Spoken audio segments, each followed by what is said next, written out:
Do I want to go onto Twitter and see swastikas? No, I don't. No, obviously not. It's a poor user experience. But to start, it's a pretty poor user experience. Just to start. I mean, I got a list of a few other things, but.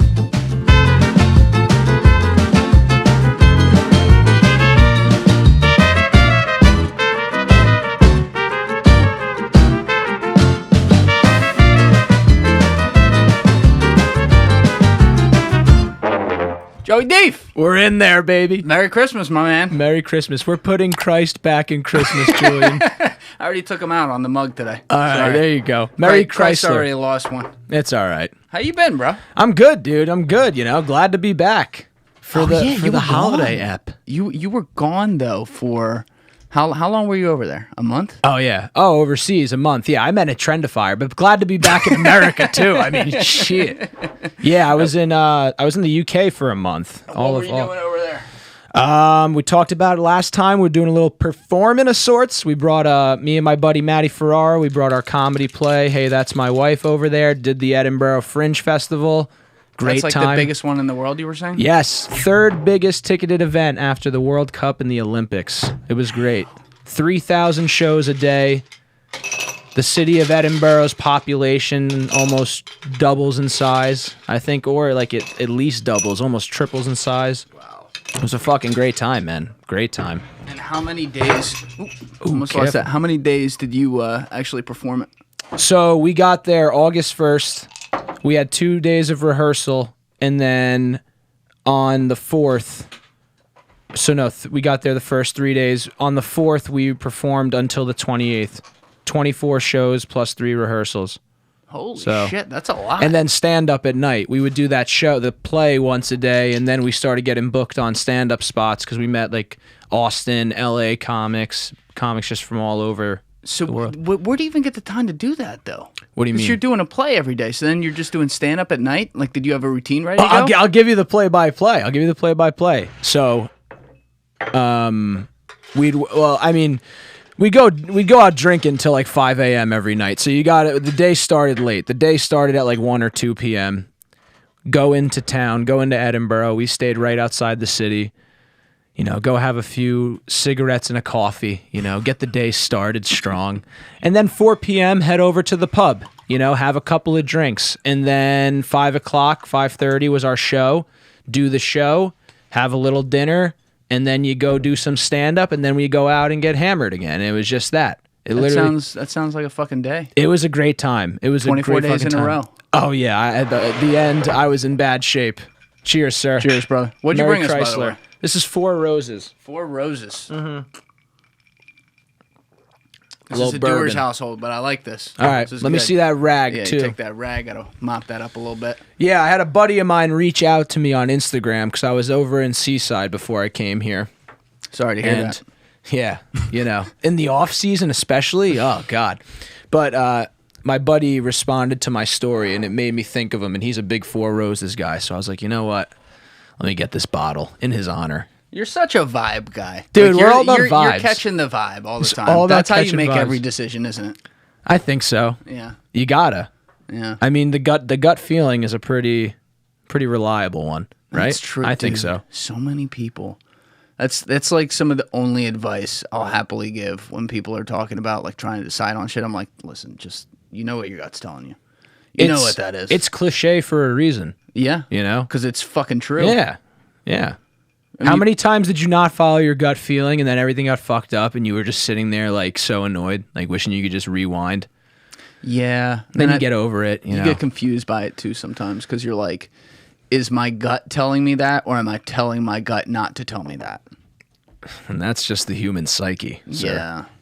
Dude, can you believe you have Tim Pool on your podcast right now? I know. Isn't that incredible? TRENDIFIER, baby. I didn't plan the double beanie, but we got fucking the Tim Pool doppelganger over here. That's it, dude. So we got to talk about them Twitter files. Yeah, we are, dude. Yeah, I just want to say, of all things, I think it's great. I love that you had me back on. It really means a lot. I love how you put it as like my shameless plug episode, because it was a little bit. I'll give that to you.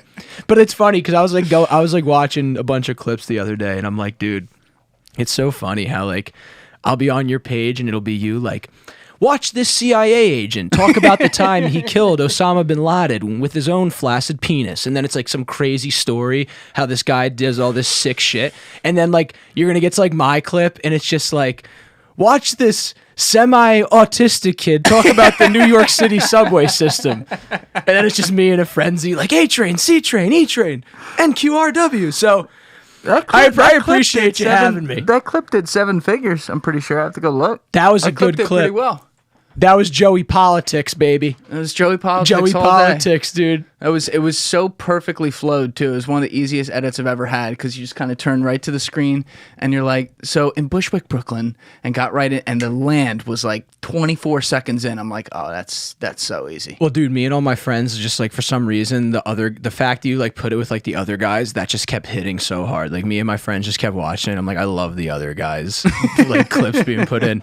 Well, that's what's funny. Like when I make these clips, I'm picturing like when people are saying these things and my mind is going to places like trying to put myself there, I'm picturing like without realizing it things I've seen and trying to like relate it and plug and play. So like with you, when you were talking about that, all I could picture was the fucking other guys showing up. And, I love that, dude. That's very, I like that a lot. That's genius. And that was that related perfect. Yeah, it definitely worked. And like, it'll even be like, you'd appreciate this because you're a writer and creative and all that. But like, I'll be taking like movies in my head that just had the same setting and like a similar vibe, but a totally different context of whatever the story's being told is. And then I'll like repicture that movie like it's happening in this context right here. Yeah. You know, like that's a fun part about doing those things. I do definitely. You know, they're a bitch to make. They take fucking forever, those clips, but it is fun like when you see like stories that aren't that come together into the story that just some fucking guy said in your podcast studio. Yeah, and then on top of it, the clips just crush. So you're getting there. You're definitely. I mean, that clip was great.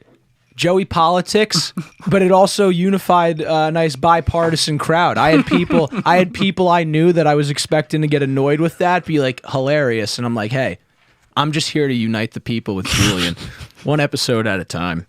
Well, good job. I do have to say though, because I was asking about that, and for context, you were talking about like some of the crime in New York City because that's where you live. Yeah, and there was no doubt that in the different cities around the country during the pandemic, shit got bad. But on a good note, I was up in New York for about 4 days last month, and I was staying in Bushwick, and we were all over Manhattan. I walked everywhere, day, night, whatever. And it was significantly better. Oh, yeah. I think I saw like 3 homeless people the whole time. I only saw one rat. It was on like Saturday night at 4 a.m. What's a Saturday night? That was it. He's out hitting the town. It wasn't Manhattan. It was Brooklyn too. But, you know, I was definitely impressed with how much better it's gotten. So if we're going to play it right, I got to give Adam some credit. He's cleaned up some shit for sure. Eric! You did it. You did it, son. See, Eric, he came around too. No, yeah. I mean, listen, anything is better than Bill de Blasio. So Eric already had, you know, the good tidings coming toward him. But that's good. I agree. It has gotten a lot better. It's back. It's kind of just back as a whole. If Bill de Blasio couldn't ruin that city, I'm not sure anyone can. Yeah. Like, he was the bar. He was like, all right, New York might end. And then it didn't end. It never It tried will end. to. But it didn't end. And now I'm like, you can't get worse than that. New York is like a... Oh, wow. Here I go with my cancellation again. New York is a spaz who isn't capable of committing suicide. All right? That's what I think. I think New York is like the guy who like tries to hang himself and like he didn't tie it tight. Like he just can't do it. That's New York, because like New York will never die unless a tsunami just wipes it out, which could happen with New Manhattan. Remember when we Manhattan. God, I won't even say what I got to say to get bleeped again. I don't know. I don't know. Who the fuck knows? There's no like signs. I didn't see that. Well, I wasn't down in FIDI. I just always refer back to that article we read, but that was also like that article was also just like, hey, this professor said we can do X, Y, Z, but there's nothing that says like the town or the city said we're doing it, so I don't know. Who knows? Yeah, that seems sketch to me. I had never heard of that before you brought it up. Yeah. I'm just thinking, like, you put it perfectly. I'm thinking of all the Whole Foods that are going to be that. Oh my God. It's like Whole Foods, acai bowls. It's like sweet greens. What was the word you were worried about getting canceled by again? Spaz? Spaz. Yeah. They've Beyonce been taking that out of She had songs. to take it out of her song. Lizzo too. Yeah. Because it was like ableist. Yeah, I guess. I mean, people are transabled now. That's pretty sick. Have you seen the new list of... I forget exactly what they call it, so I want to get the name right. Let's pull this bad boy up. Yeah. Elimination of Harmful Language Initiative. Have you heard of this? No. Where's this at? It's at Stanford University. Stanford, the prison experiment people. Okay. One of our greats in this country. But I have it up behind you. Should I look behind me? Yes. Okay. I'd like you to take that mic with you. I'd like you to see this in real time since you haven't seen this yet. But this is some sort of initiative that the university gave out the other day. And it starts with different titles and different sections. And look at that first section right on cue. It's called ableist. Now, if you wouldn't mind, let's start with the top line there. Can you just read for people left to right? Dude, I love this. Is the funniest shit. All right. Instead of using the word addict, consider using person with a substance use disorder. What's their logic? The context? Context. Using first-person language helps to not define people by just one of their characteristics. I mean, no fucking shit, guys. Wait, look at the third one. All right, instead of basket case, consider using nervous. Context? Originally referred to one who has lost all 4 limbs and therefore needed to be carried around in a basket. I mean, I guarantee you. Yeah, in the 1720s, no one knew that until they said that. No, I did not know that until I just read that. I was completely unaware. That's good. Committed suicide. Died Needs to by be now died by suicide. I guess we're getting into semantics with that. You lose me on stuff like this because you're just saying the same. You're just being a complete pain in the ass as to how to say it. It's stupid. Joe, I'm not allowed to say crazy. Surprising, wild. Crazy's crazy. They've been trying to do that one. Crazy. I still use it though. I use it in We're titles taking the of word videos. back. Oh yeah. It's very clickable on YouTube. I'm Now- definitely using it. All right. Well, I mean, like crippled. I get that. Like that. That's like one that people have said not to say for like since like 2012. We've been on that. You kidding me? We've been on that shit. Dumb. I mean, dumb isn't offensive. Non-vocal, non-verbal. Oh, no. you can't say handicap. No, you know what parking. you know what you should call someone instead of dumb. According to this, you should call them a pussy because. Come on. You can't say handicap. So if they go to give me a ticket for using my handicap air freshener and parking in the handicap spot, if the cop says to me, this is handicap parking, you're not allowed, I now have the moral authority to tell him that you're not allowed to say that, and therefore I should not be given a ticket. Oh, that would make his day. Right? He'd just take out his nightstick and then he'd make you handicap. Break your legs. Well, I mean... You can't say I mean, lame. dude, I hate the context of like using person first language helps to not define people, but like I hate that because it's like just because you say someone is dumb, that's not. It's not like you're saying that's their only characteristic. We're not allowed to say tone deaf. Yeah, like tone deaf, spaz, Walk in. You're not allowed to say walk in. So are we allowed to say walk on? Like a walk on quarterback? Like we don't allow walk-ins. That's offensive because some people might not walk in. Wait till we get to, you're not allowed to say graybeard and senile. That's not fair. Senile? You can't say senile? And then They did that ever since Joey B's been in office. They threw that one in there. You can't say the Philippine Islands. You have to say the Philippines of the Republic of the Philippines. I'm never going to remember that. Dude, I could call my boy Marty Vibes right now, who's Filipino. Marty Vibes? I bet you he would not even say a word about this. Oh, yeah. I'll call up Mitch and Mike. They've been on this podcast. Call they would them laugh up. their ass off at this. Culturally appropriative. This is the next section, okay? We are not allowed to use the word brave because this term perpetuates the stereotype of, quote, noble, courageous savage, unquote, equating indigenous... Dude, you can't What is the say rest of that? chief. What is You the can't rest say of that? chief. What does the rest of that say? It equates the indigenous male as being less than a man. That's crazy, bro. You can't say crazy. That's Can't nuts. say guru. I like how you can't say, wait, go back up. What was the one I just chief. Calling a non-indigenous person chief trivializes both the hereditary and elected chiefs in indigenous communities. I mean, dude, like, it's not that deep. On the warpath. Calling an indigenous person chief is a slur, but they're saying not to call it a non-indigenous person a chief because it takes away from the chief's title. That doesn't make, so I don't call the chief. What is this? Joe, what? I'll tell you what it is. It's the fuck first is word this? at the top of this section, or the other section we were just looking at. It's I don't understand. Like, when I see stuff like this, it's coming out of fucking Stanford. Yeah. All right. Now, minus Sam Bankman-Fried's parents, who are professors there, unfortunately. We'll get there. Don't worry about I it. can't wait. We'll I get can't there. wait. Minus them. This is like a prestigious university. This is where like The smart smartest people people come go, from. yeah. And they're canceling the English language.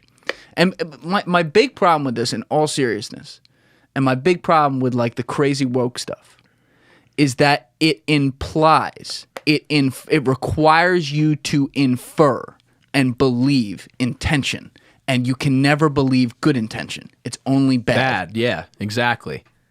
It's like, it's kind of a bad, it's kind of goes against what I believe in living. It's like, that's such a paranoid way to live.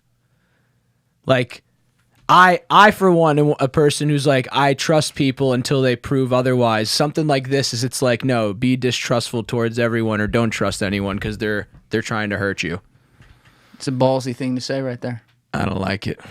We're not allowed to say ballsy anymore right on that point. Firemen. It instead consider using firefighters. It lumps a group of people using Freshman, gentlemen. Yeah, you have to say everyone freshmen, instead of gentlemen. dude. My college didn't allow for the freshman stuff either. It was always first year, second year. I mean, my favorite thing is we're not allowed to Whatever. say "hey guys" anymore. We have to say "folks," "people," or "everyone." that's one, like, in my real world experience. I'm always like fuck, like.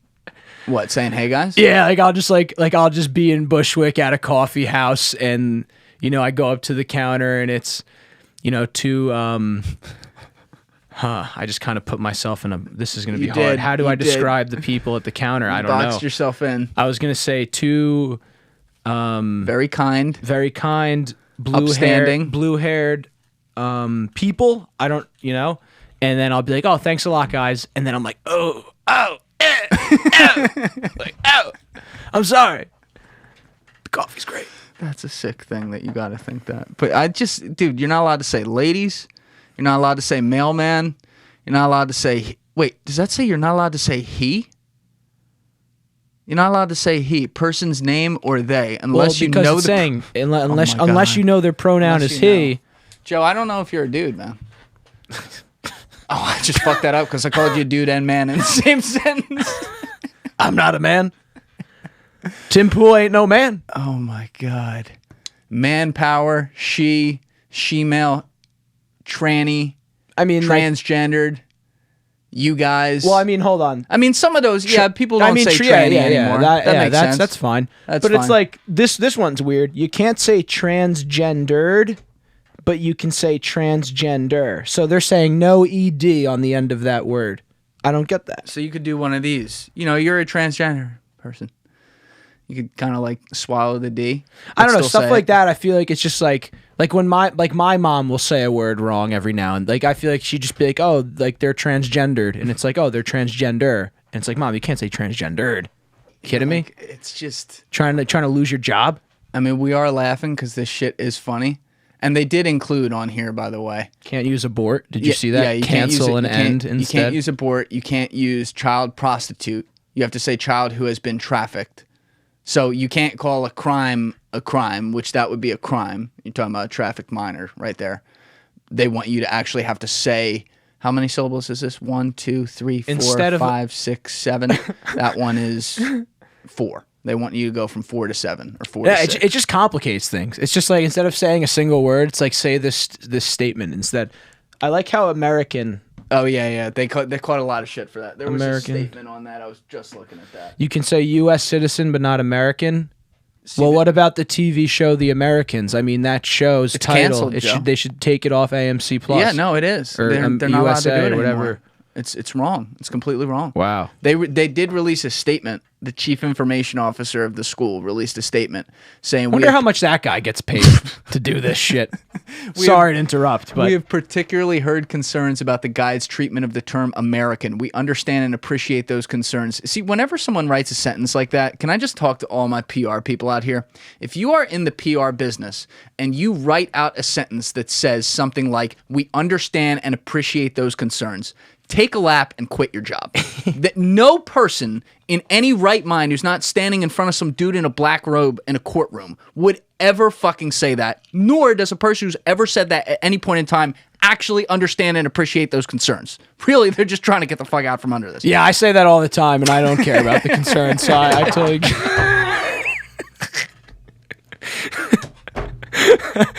Pause the cameras.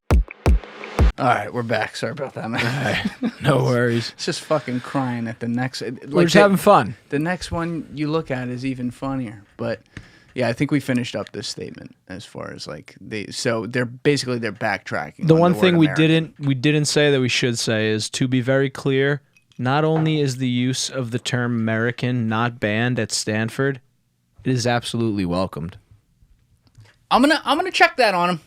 Yeah, I want to make sure that it's actually welcomed out there. I want to see a bunch of kids from the Young Republicans Club singing "I'm proud to be an American" in the quad, and we'll see how he does. Oh my god. Yeah. You see stuff like this, and I honestly, while it is funny, when it just keeps getting worse and worse past the point of satire, and you don't see, a fuck ton of people in the youngest generation calling it out as satire, you get worried. Yeah. Because it's like, wait, you realize, like, this is a joke, fucked. right? This is totally fucked. Yeah. I don't know, dude. I just think that everyone is that word that's banned off the list. I don't care. Which one? You know which one. Yeah, it's so stupid, dude. This is why I can never pledge to like any type of political ideation, ideology, because you're not getting my vote on that. I know. That's what I'm saying, though, and that's the problem with the political options we have. You can find something that is crazy, and you will. And it will just get crazier. And then when you find that thing and you say, okay, so I must vote for the opposite, then you find the thing that's on the opposite side. Then that's crazy. Exactly. And you can't win. You're stuck in this cycle of like you either are all with it or all without it. And that is so fucked up. And then the thing that really gives me faith is that we'll have our third option, and it's like it's Kanye West, and it's like, well, I'll vote third party, It's like, come on. All right, I haven't talked about that really yet on the podcast. What did you make besides the obvious? I think it's like so beyond sad to just watch this guy just fucking blow it. Like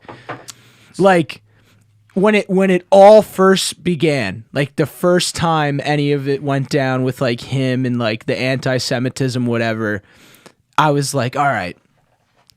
I haven't found myself to agree with him, that's for sure. But it's like, all right, this will probably this will probably blow over. I bet you like the context will be given. He's gonna be fucked for a few days, and we're probably all gonna shake our heads. But I feel like this will get resolved. And then it's just like every week, it's just like he would keep on getting help. People would be like, "So when you said this, you didn't mean?" He goes, "No, that's exactly what I meant." It's getting worse and worse.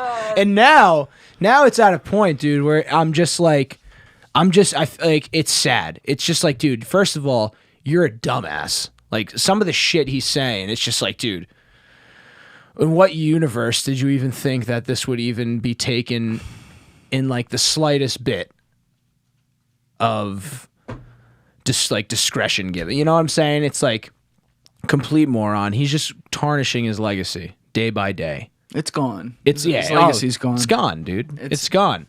Look, it's really sad, and are we still gonna listen to College Dropout? Absolutely. Yeah, we are. Absolutely. Because guess what? I still listen to I Believe I Can Fly. Dude, you took the words out of my mouth. But I say throw away the key. He also dropped a new album in prison. I don't know if you saw. And it got pulled right away. It got pulled right because now it's new music. But like we bumped Michael Jackson. I love bump I Little Believe I Michael. Can Fly. You know what I mean? Like, and that's just what it is. Music does transcend. I don't think new music from Kanye will transcend. No, because he's gonna be a fucking jerk off, and he's gonna like make all the new music like tailored towards like all this stuff. He's gonna be like, Gonna have Alex Jones on the hook. They're telling you the he's gonna frogs are gay! he's gonna sample Alex Jones.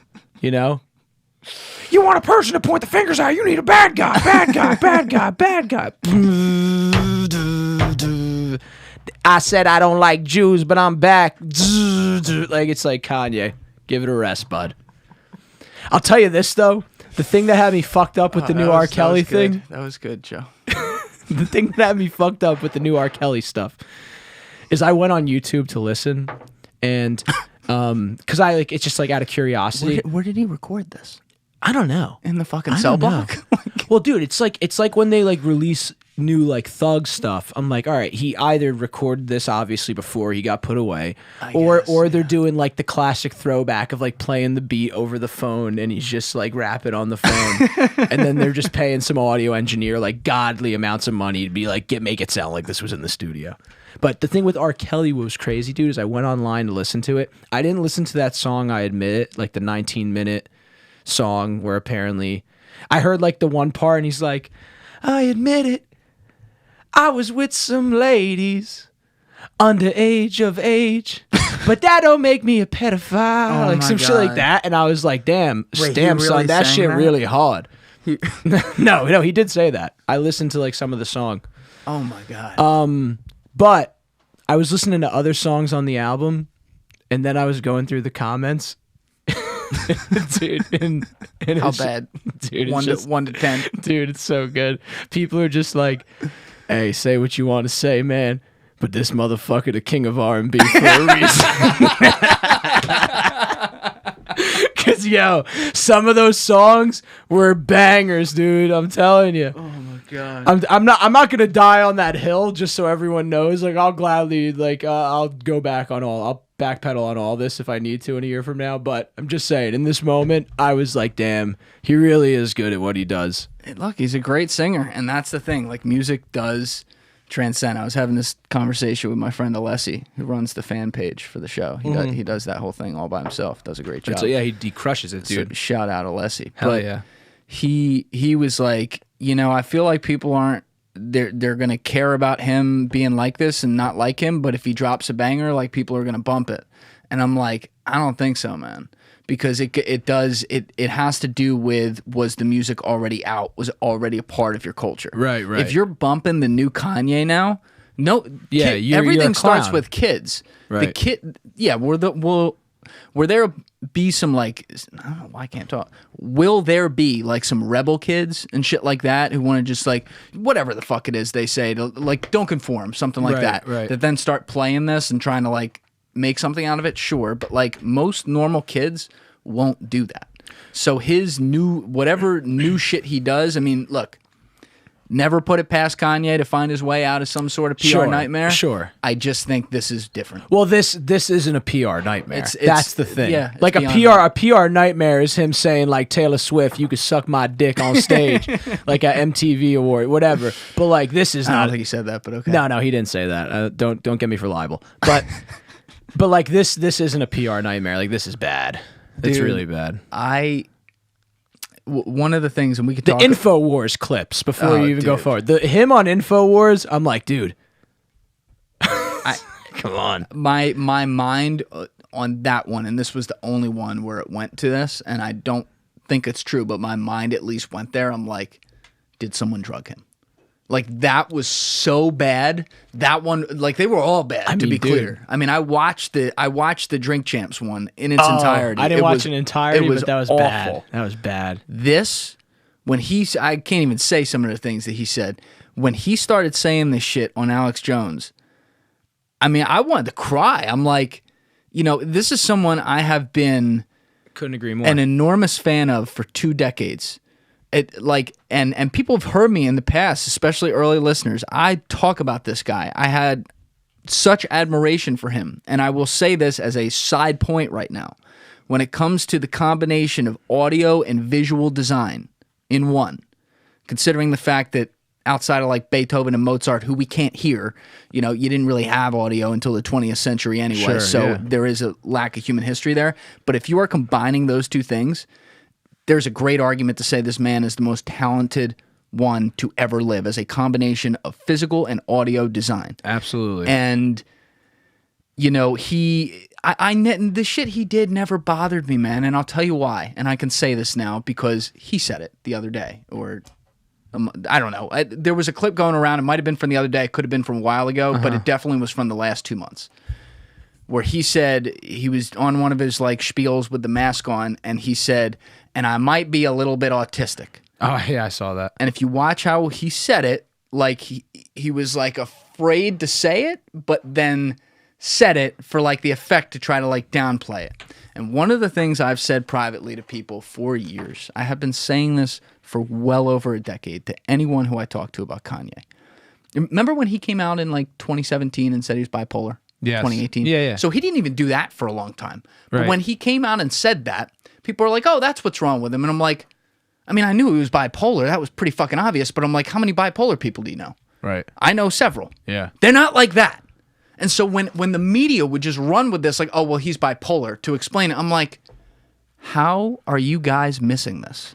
How are you missing the fact that he is the most textbook case of severe autism I an have autist. ever seen, He's an autist. that I have ever seen on a public stage that big? Yeah. He is, look, I do believe with great genius comes a price.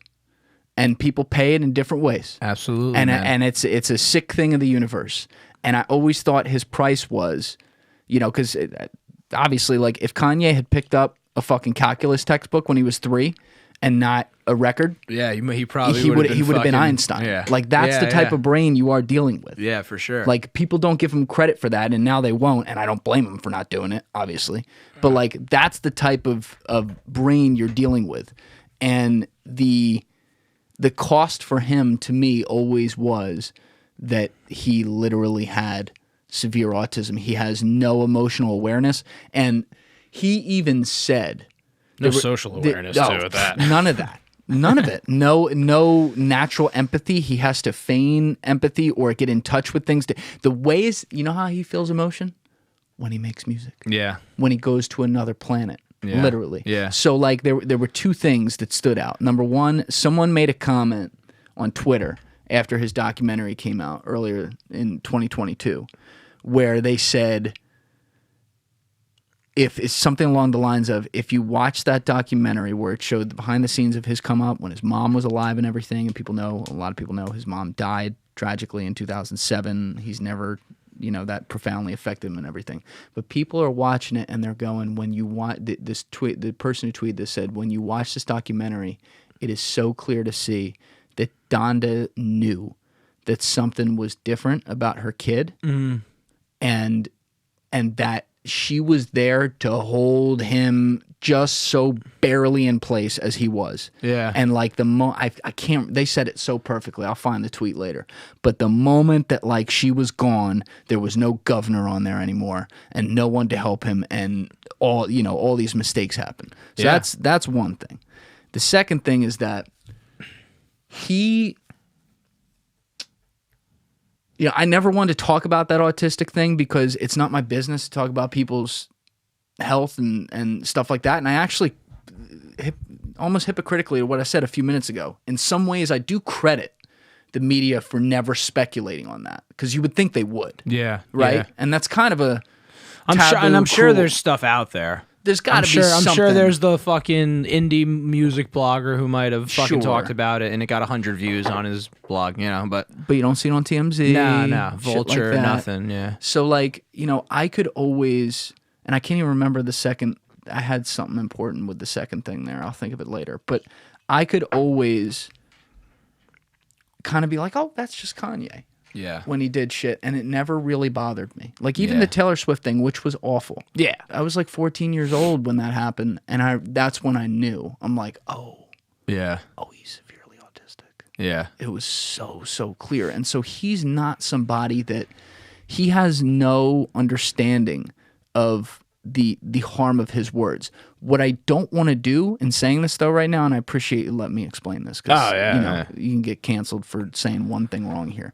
What I don't want to do is blame that on everything he's done. No, you can't. Because it is beyond You can't, that. because he's also still like a fucking 40-something-year-old man too. At the end of the day, and it's well beyond it. And he has a lot of money and resources and people around him to know that this ain't it. And it's not like he's been told 6 ways to Sunday by people who, not just the people yelling at him, people who've tried to do it nicely. Yeah. Like where they're trying to get him to understand it without actually like telling him. Yeah. And he's coming still, down to his level a bit. Right. Because you could say, well, maybe part of it is he just doesn't, when someone tells him to do something, he thinks he should do the opposite, which can be a he feels disorder there. like someone's ganging up on him or like coming at him. But this is not that, man. I mean, people have tried to help him, and every time, like, I know what it was. The second thing in the Drink Champs thing that he said was, oh man, now I forgot it again. There was something he said. Oh, it was last year. It was there were 2 Drinks Champ interviews he did. Yeah. The one he just did is the one that's That's pulled bad. The offline. other one was like when he's like talking about like Kris Jenner banging Drake, and he's Yes. just like, and that was a great one. That was a year before, almost exactly. yeah. He said in there, I believe it was in that interview, but he said this somewhere, and I'm pretty sure it was there. He was talking about, they were asking him about why he decided to leave when Rockefeller Records broke up, Dame Dash and Jay-Z, why he went with Jay-Z. And Kanye gave one of the most self-aware, honest, and great answers I had ever heard him give at the time. It wasn't what I would come to expect from him in this way, but it was very revealing, and I don't know if he knew that it was. But he said something to the effect of, look, I love Dame Dash. He's a great guy, and like it wasn't because I didn't like Dame or was like Team J or whatever. But he's like, Dame was too much like me. He was tough. He was abrasive. He didn't really know how to deal with people. He just kind of did his damn thing. Yeah. Jay-Z knew how to get people to love him. And he said, I am not good with people. He's literally saying this. Yeah. I do not interact well and communicate well. I do not have a good way of expressing myself. And so, even though this obviously failed completely, right, his intention in go with Jay-Z was because he said, I wanted to learn how to get people to love me and to be likable. Yeah. And so I remember seeing that because I'm like, well, it didn't work, but, whoa. Yeah. He's admitting it. Yeah, so he's a little more self-aware than you would think. At the time he was. Yeah. You want to know what did it for me with him and like the autism stuff? What's that? Was on that one interview when he just started talking about the creation of the New York City subway system and naming exact dates and trains and engineers. That's when I knew he was an autist.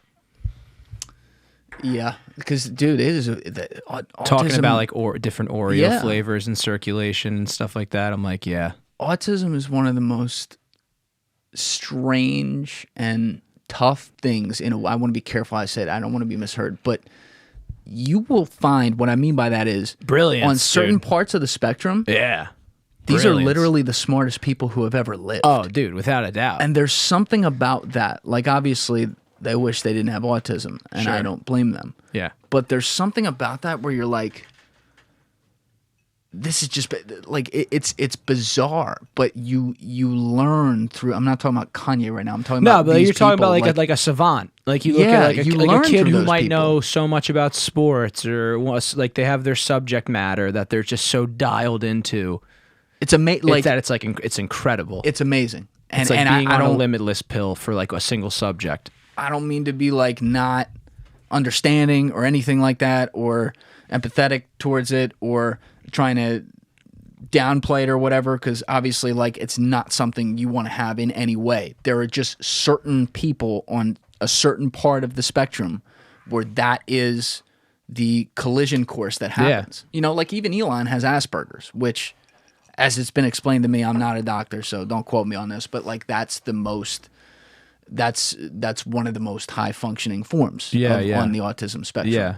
But still, you know, it's like perhaps that explains like some of his inability at communication sometimes and feeling things out. But, you know, with Kanye, it needs to be said, like it breaks my heart because when he was saying the shit on Drink Champs and stuff, it was breaking my heart. It was going far. All of it, man. I totally identify with how you felt because I felt the same way. It's just like he was one of my idols, and like I really looked up to him in a lot of different aspects of just like, you know, being creative and just being like unforgiving and just fucking just believing in yourself. And now it's been tarnished like to no repair, which is just, it's so unfortunate.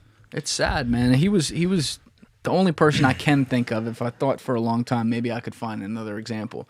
But he's the only person over the long term at any point in my life, and I mean, we're talking 2 decades with him, where I knew right away he was a textbook narcissist and never cared. No. I also, again, I'm like, he's autistic. Like, he doesn't have emotional understanding of other people. Of course he has some narcissism. And my whole thing is like, even if he definitely is autistic or not, the way I see it is like when you're creating at the grand scale that he is, I also like, I don't blame him. Like I would also not give a fuck either. There's bigger fish to fry. And like, that's super selfish and like narcissistic, but like, that's just like, I'd be the exact same way, dude. That's interesting. Like when your life is dedicated to creating such masterpieces and things that like some people can't even comprehend the idea of coming up with a concept like such, it's just like, what do you want me to do? It's not good, you know? Yeah, it's definitely not good. I know but like I totally get it. Like I like to think, I'm like, if I was in that spot, I might be similar, you know? I just, you know, someone else tweeted out right after he put the initial tweet that started the whole the DEF CON the DEF CON tweet. There was somebody, I don't know if they were officially with an organization or not, but it was a Jewish person on Twitter who put out something very foreboding, and I might add what looks to be correct too. And I remember reading it at the time and thinking to myself, if this gets worse, this guy might be right. But he said something to the effect of, this Kanye thing blowing up now illustrates the ultimate problem, conundrum that Jewish people face with anti-Semitism. If we don't call it out, we risk it spreading and patterns of history repeating. Right. If we do call it out, it's said that we are confirming. If we aggressively go at it, we're confirming exactly what they're saying, that like there's this group of Jews who comes back and fights things or whatever, and he goes, we can't win. Right. And I remember reading that, and I'm like, oh, fuck, this guy's... You know, because I'm not a Jewish person, I get to be like the third party, like reading in on this. I'm like, I think this guy's right. Yeah. Yeah, what do you do? Because especially in our the climate now, you know, like... through the pandemic, people getting like red pilled, shit like that, you know? Yeah. So all you need is a large group to come out and start speaking out against it. And then you get like that weird confirmation bias of like, there it is. There's the people who run things or whatever coming out to do, like, it's like people are so far gone with shit nowadays where like, that's exactly all they need to just stay on their horse and be like, yeah, I agree with him. I don't know what... It's not good. Like, the patterns of history are so weird with what happens to people in generations. Like, we've talked about the fourth turning so much on this podcast. I'm not talking about that. I'm talking about, like, personalities and how things happen to morph. But I'd be lying if I told you that I haven't seen a massive pickup in... what I would term as, in certain cases, absolutely anti-Semitic, and in other cases, at least egregiously careless opinions that have started to form in the wake of him saying stuff like this. I mean, this is a man with a huge platform, and again, when they, like, I cringed when Ari Emanuel wrote that piece in the Financial Times, and I understand why he did. He wrote a piece like a few days after it all really blew up saying everyone should cease to do business with Kanye West and whatever, and he's a Jewish guy, so of course he's offended by this. But like, I'm like, all right, now this is taking it overboard. Let the market decide on their own, and you won't have people be able to feed into conspiracies, which is exactly what people did. You heard Kanye jump right on. He says Ari Emanuel now every time he says something publicly. He brings that up. Right. You know, and it's wrong, and he's wrong, but you have, like, I see it in comments on videos that go viral. I will read through, on just talking like when I'm in the feed, I will read through comments, and like, yeah, some of it, like probably some foreign bot spamming, absolutely. Sure. Yeah. Not all of it. Not all of it, though.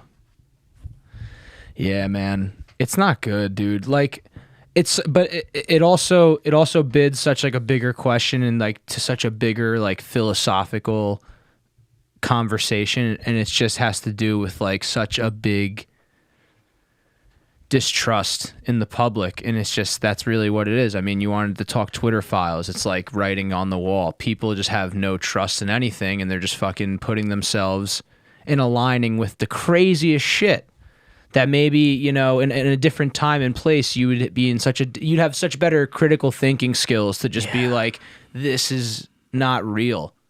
Yeah. But nothing feels real nowadays, No, so it's so easy to just fucking subscribe to anything.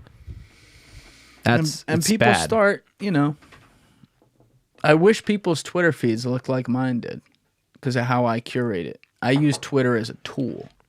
Yeah. I am very, very, very intentional with how I use Twitter. I'm only smirking because I'm the complete opposite. And I'm a little ashamed. But no, your Twitter, like, because your shit when you like stuff like comes in my feed, it's always just like funny shit. It's not like it's shit posting and stuff. It's not like you're not looking through. I'm talking about the people who are all. That's why I can't exactly like I don't subscribe to shit. You know what I'm saying? Like the people if they watch the beginning could try and pin me up for like the Stanford bullshit, but then if you keep listening and then we go in on like it's like I can't find myself teaming up anywhere. But what happens is different groups, like people, the last people you would think end up tacitly getting behind things, and then maybe it gets aggressive, and like they didn't even realize, they're not aware, like they didn't realize they went from here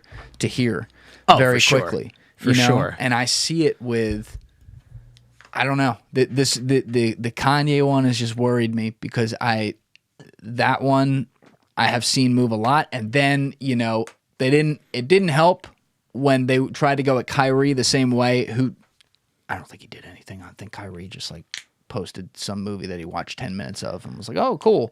Yeah, and, Kyrie's just on like his crazy spiritual type shit. Like, and that was crazy. What they did to him. Yeah. You know, so then what happens? Then people feed into it more. Like, oh, what's going on here? Right. And suddenly you start to see things get drawn where, you know, ideologies, left, right, doesn't matter.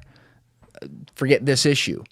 They'll subscribe to the 10 main things, and then when the extreme of that ideology decides to latch on to an 11th, and that 11th thing is fucking crazy, they will completely ignore the fact that they have now latched on it too, and put it in their head to convince themselves that, oh, because my people are doing this is good. It's the same, like, it's a very similar argument with, say, the censorship issue, right? Which we're going to talk about. Oh yeah, right. There are people. Luckily, I'm seeing a lot more people over the last year or so start to talk about it from the left side. I was gonna say it's becoming more and more bipartisan. Thank God. Thank God. But we got a long way to go because the fact that became like a right-wing issue, it's crazy. Like as far as the people like tweeting about it incessantly and whatever, that was wild to me because it's liberal. Just to subscribe to it and like be out at a fucking bar with people and say it, you could be like ostracized.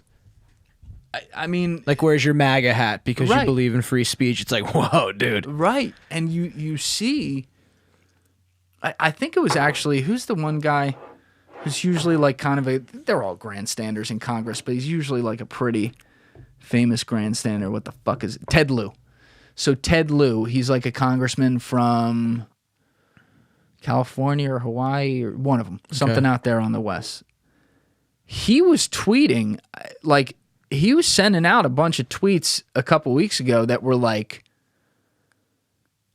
calling out Elon or something, but saying, and as a member of government, I have no interest in legislating this. Don't ask me to. This is free speech. He is allowed to do this if he wants. So he's ripping it, but he was actually standing up for the free speech. And I'm like, that's what I'm fucking talking about. And again, that's noble. I only saw like 2 tweets. So if there's other shit he put out that's not like that since, tell me. I'm looking right now, and he said, age of consent. What a stupid what the hell, Julian?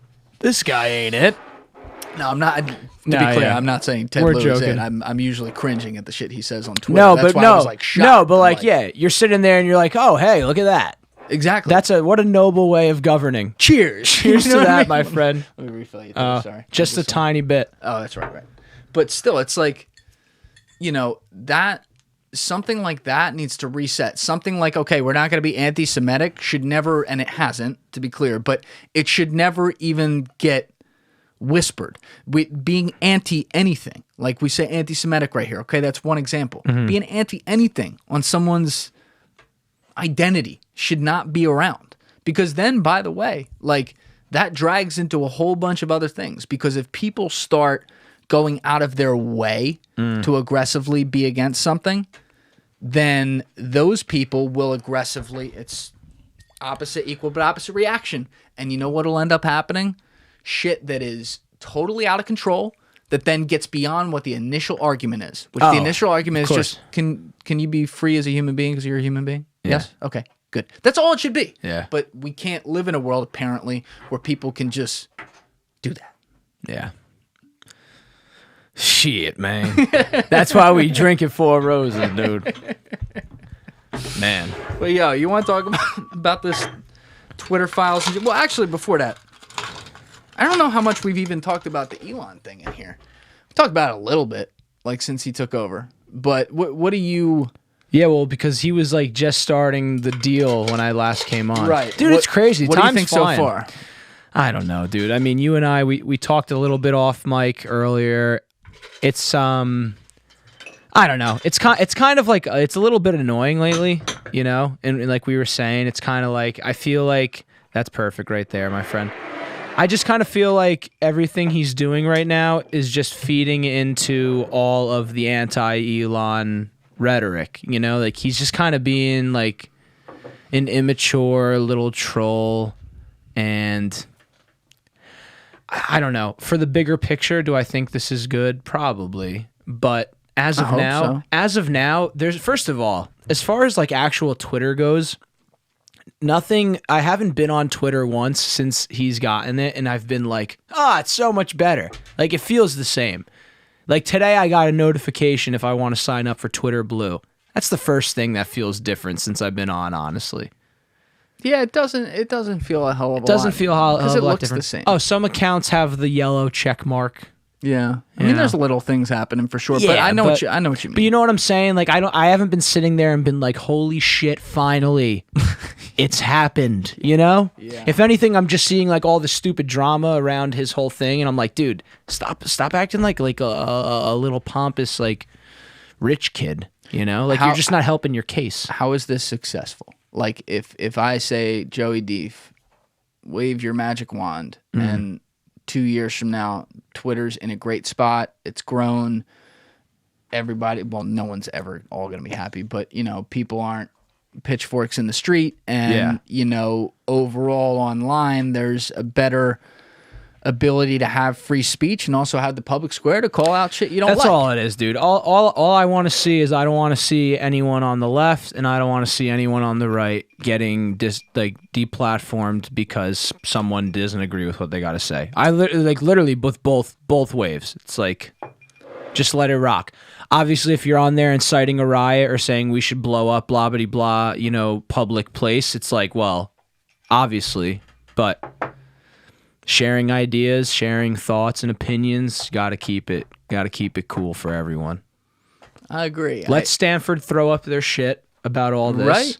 Yes. And then let Jimmy in it. Kansas say, like, God, I stick with our Lord and Savior. You're driving through God's country. Don't drive like hell. You know what I'm saying? Sign. I love that sign. I saw it today.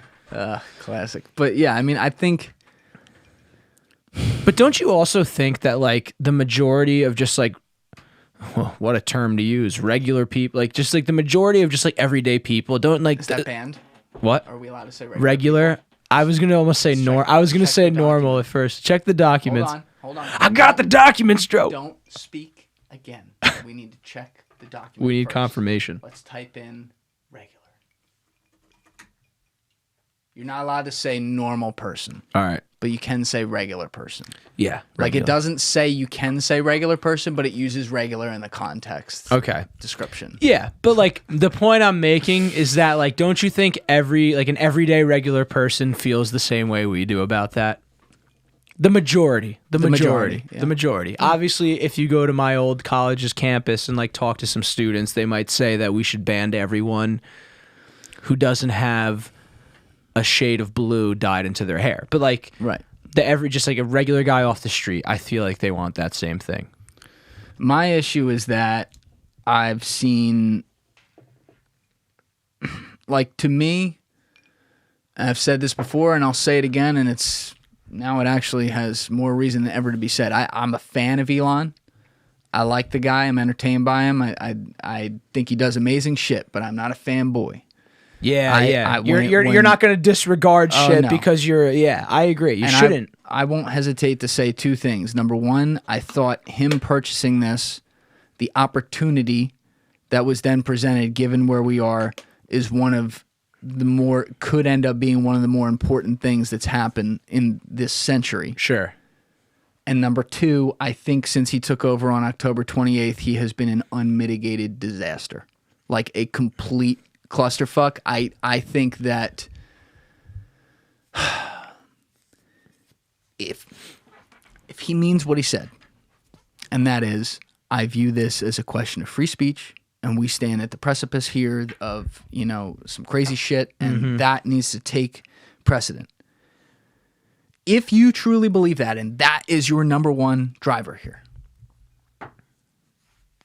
ironically, and it shouldn't have to be this way, but it does, you need to give up your right to your own speech to make sure that everyone gets a right to speech, because the minute you start injecting your opinions into shit, you are going to give your dissidents everything they want. And the fact of the matter is, he looks like I mean, when you just look at his interactions on Twitter, he seems like right-wing now.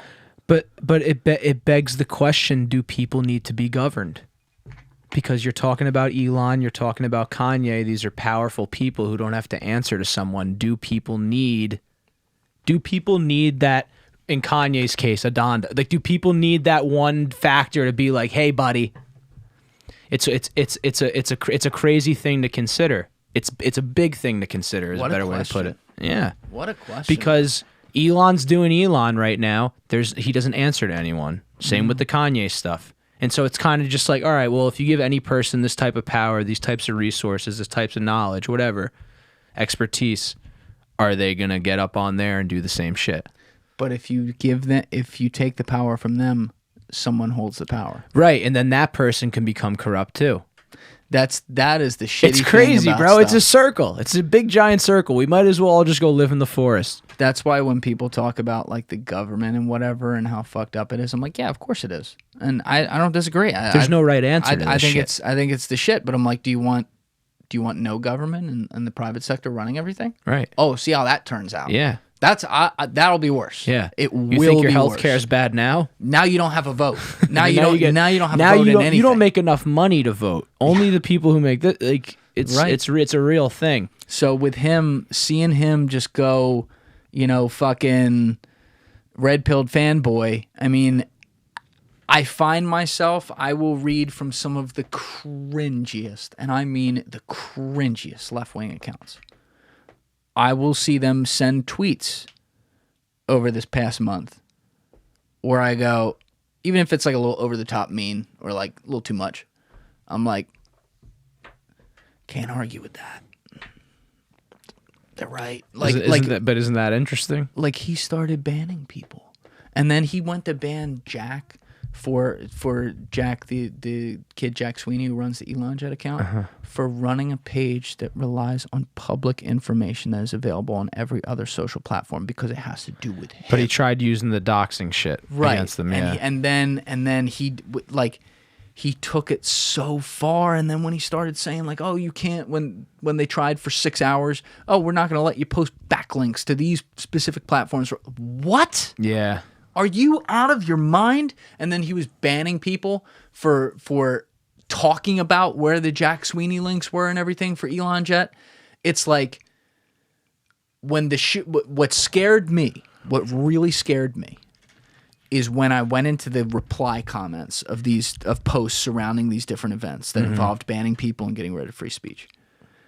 And without fail, I already know all the hardcore right-wingers who have been arguing about censorship and banning or whatever rallied up with them. The minute the shoe got on their foot, boom, right on people's fucking face. But that's what happened. That's what happens with what we have, bro. That's why I think anyone on either side's a moron. And I'm a moron too. Trust me, I'm not fucking in a special boat. But that's why it's stupid. It's stupid. Agreed. I think it's stupid. When the shoe fits, everybody wears it, baby. I think this is one of the greatest moments of testimony and evidence for a guy like me and you to be able to point back to say why neither of these sides are an answer. A guy? You just call me a guy? I did. I'm sorry about that assumption right there. Yeah, watch yourself. I need to watch the way you identify with their self. Thank you, sir. Thank you, sir. Wait, you're not allowed to say that. I know. See, I got you. Up. I got you. Yeah. But like you're totally right, dude. Totally right. It is the perfect testimony. I just, he needs to shut up. He needs to shut up. Go behind the scenes. I appreciate some of the polls. Then some of them I'm like, that was dumb because now you're going to contradict yourself in 5 minutes. Dude, I just think all of it is child's play. The majority of it is just child's play. And so like that's kind of what annoys me, is because I'm kind of just like, well, no matter what's happening in that moment, it's like one side wants this, one side wants that. You want to try and beat said side because now you're the guy who's getting control of this giant thing that everyone really wanted you to get control of. And then you're just kind of like feeding into the narrative of like, this is why you're a piece of shit and we shouldn't give you this. And it's like, dude, why don't you just swallow your pride and just do the damn thing and call it a day? People aren't really... Is it the power of celebrity? It's definitely a piece of it. I mean, there is certainly, and you see it in Elon's actions too, when he particularly goes all out when it's stuff that directly affects him. There's elements of looking out for square one before anything else. And like with that doxing thing, it was so clear to me. I believe, check me on this, people, because I haven't gone and corroborated this, but there were reports that were out there on Twitter, not from like blank accounts, from like large accounts, which doesn't mean it's true, but that said that the stalker that was caught, that then started this whole thing because they caught a stalker by where his son was. Well, that's what I was going to say. They're like blocking his son's car, and that's kind of what ignited all this now. And he blamed it on them tracking him, like with the Elon jet and coming after him. Apparently, the stalker was Grimes' stalker. It was not his stalker. So even the logic ended up being wrong. But he didn't know that at first, which I'll buy. Fine. His logic immediately went to, and as a human being, I understand this.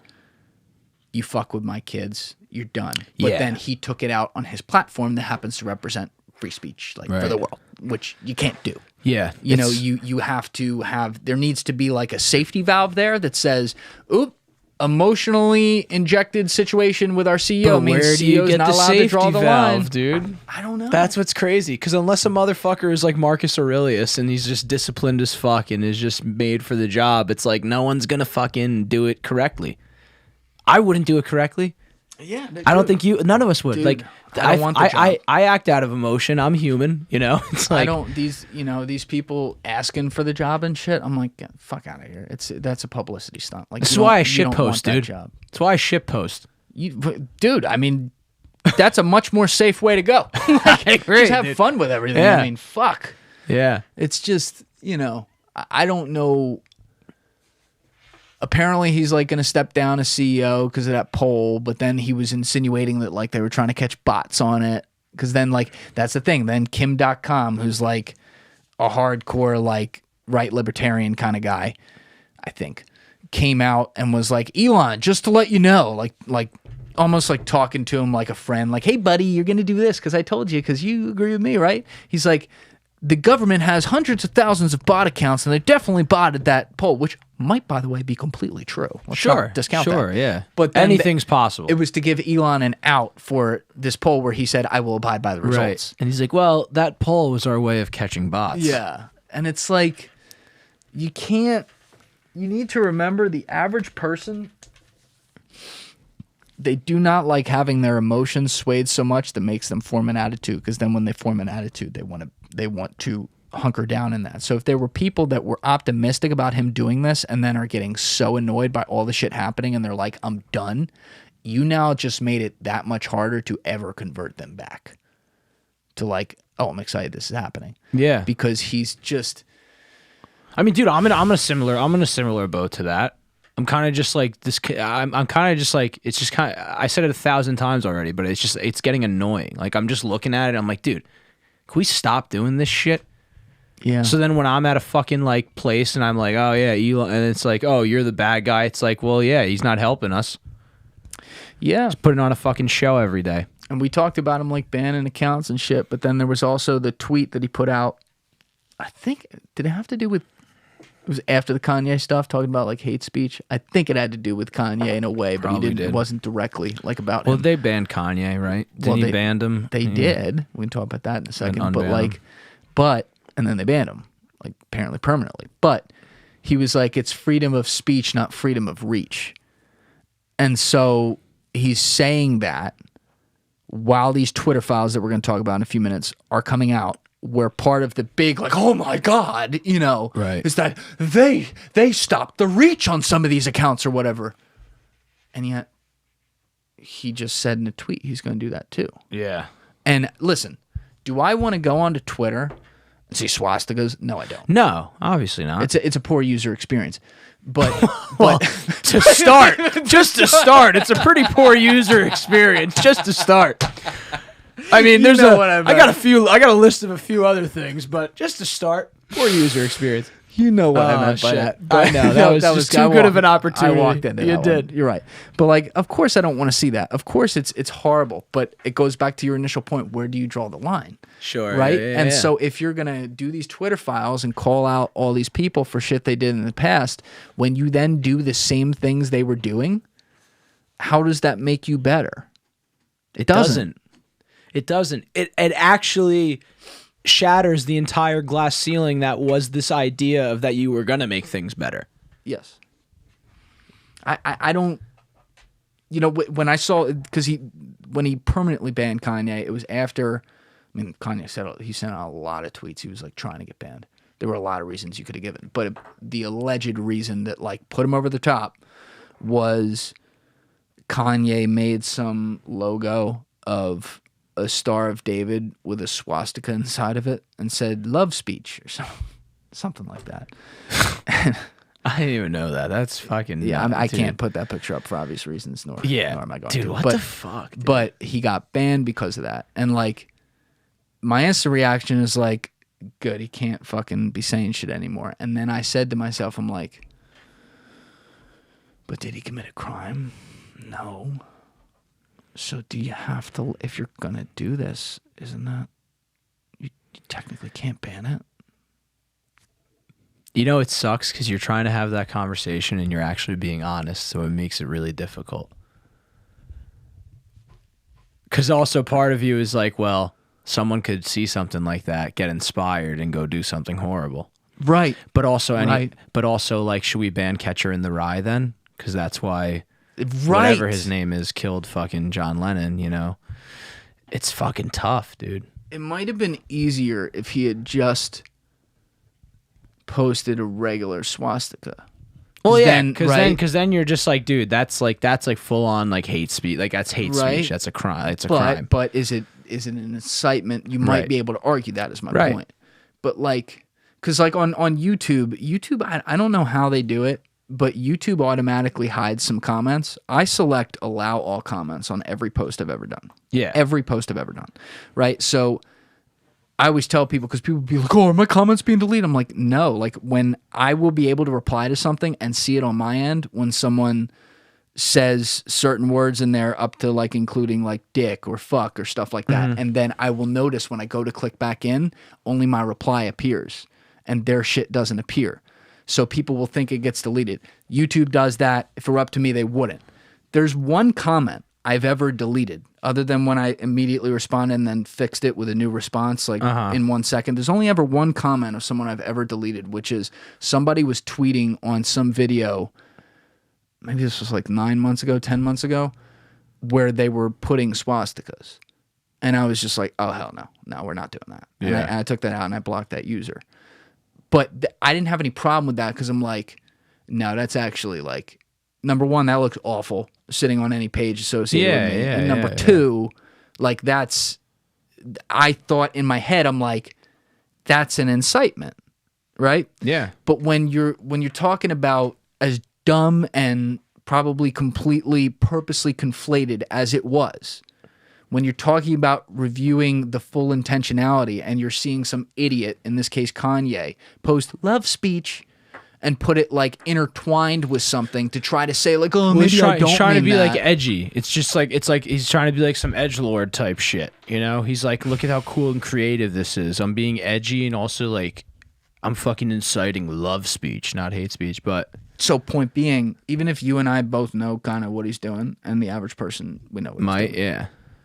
How do you prove that? Yeah. I mean, it's you can also argue you can't.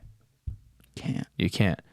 You know that Julian Dorey because you've been a fan of Kanye for 15 years, and you might know the minutia of Kanye and how he acts. But it's like you got to just look at some of these things. You got to literally look at if you just handed some schmuck from the middle of nowhere an iPhone and said, "Do you think this is right or wrong?" It's like, yeah, you might look at it and just be like, that's not right, just off cuff. It's the same thing we were talking about with the words at Stanford and stuff, and about how the language like this automatically you're inferring negative. Yes, like everything's being inferred negatively. Exactly. This person is saying it like this because they want to cause harm, when person might just say it like that because they're just an idiot and they just don't know, or they just don't care. Whatever it is. And that's a slippery slope with things too, because, you know, and this is good to finally transition right into the Twitter files, because this was included in there. But a part of the Twitter files, which we'll just go out of order and start with this, discussed Trump's banning. And there were actually 3 different, I think as of the time we're recording this, there's been 8 or 9 drops of the Twitter files. And this episode is going to come out probably like 5-6 days, 4 days after we record it.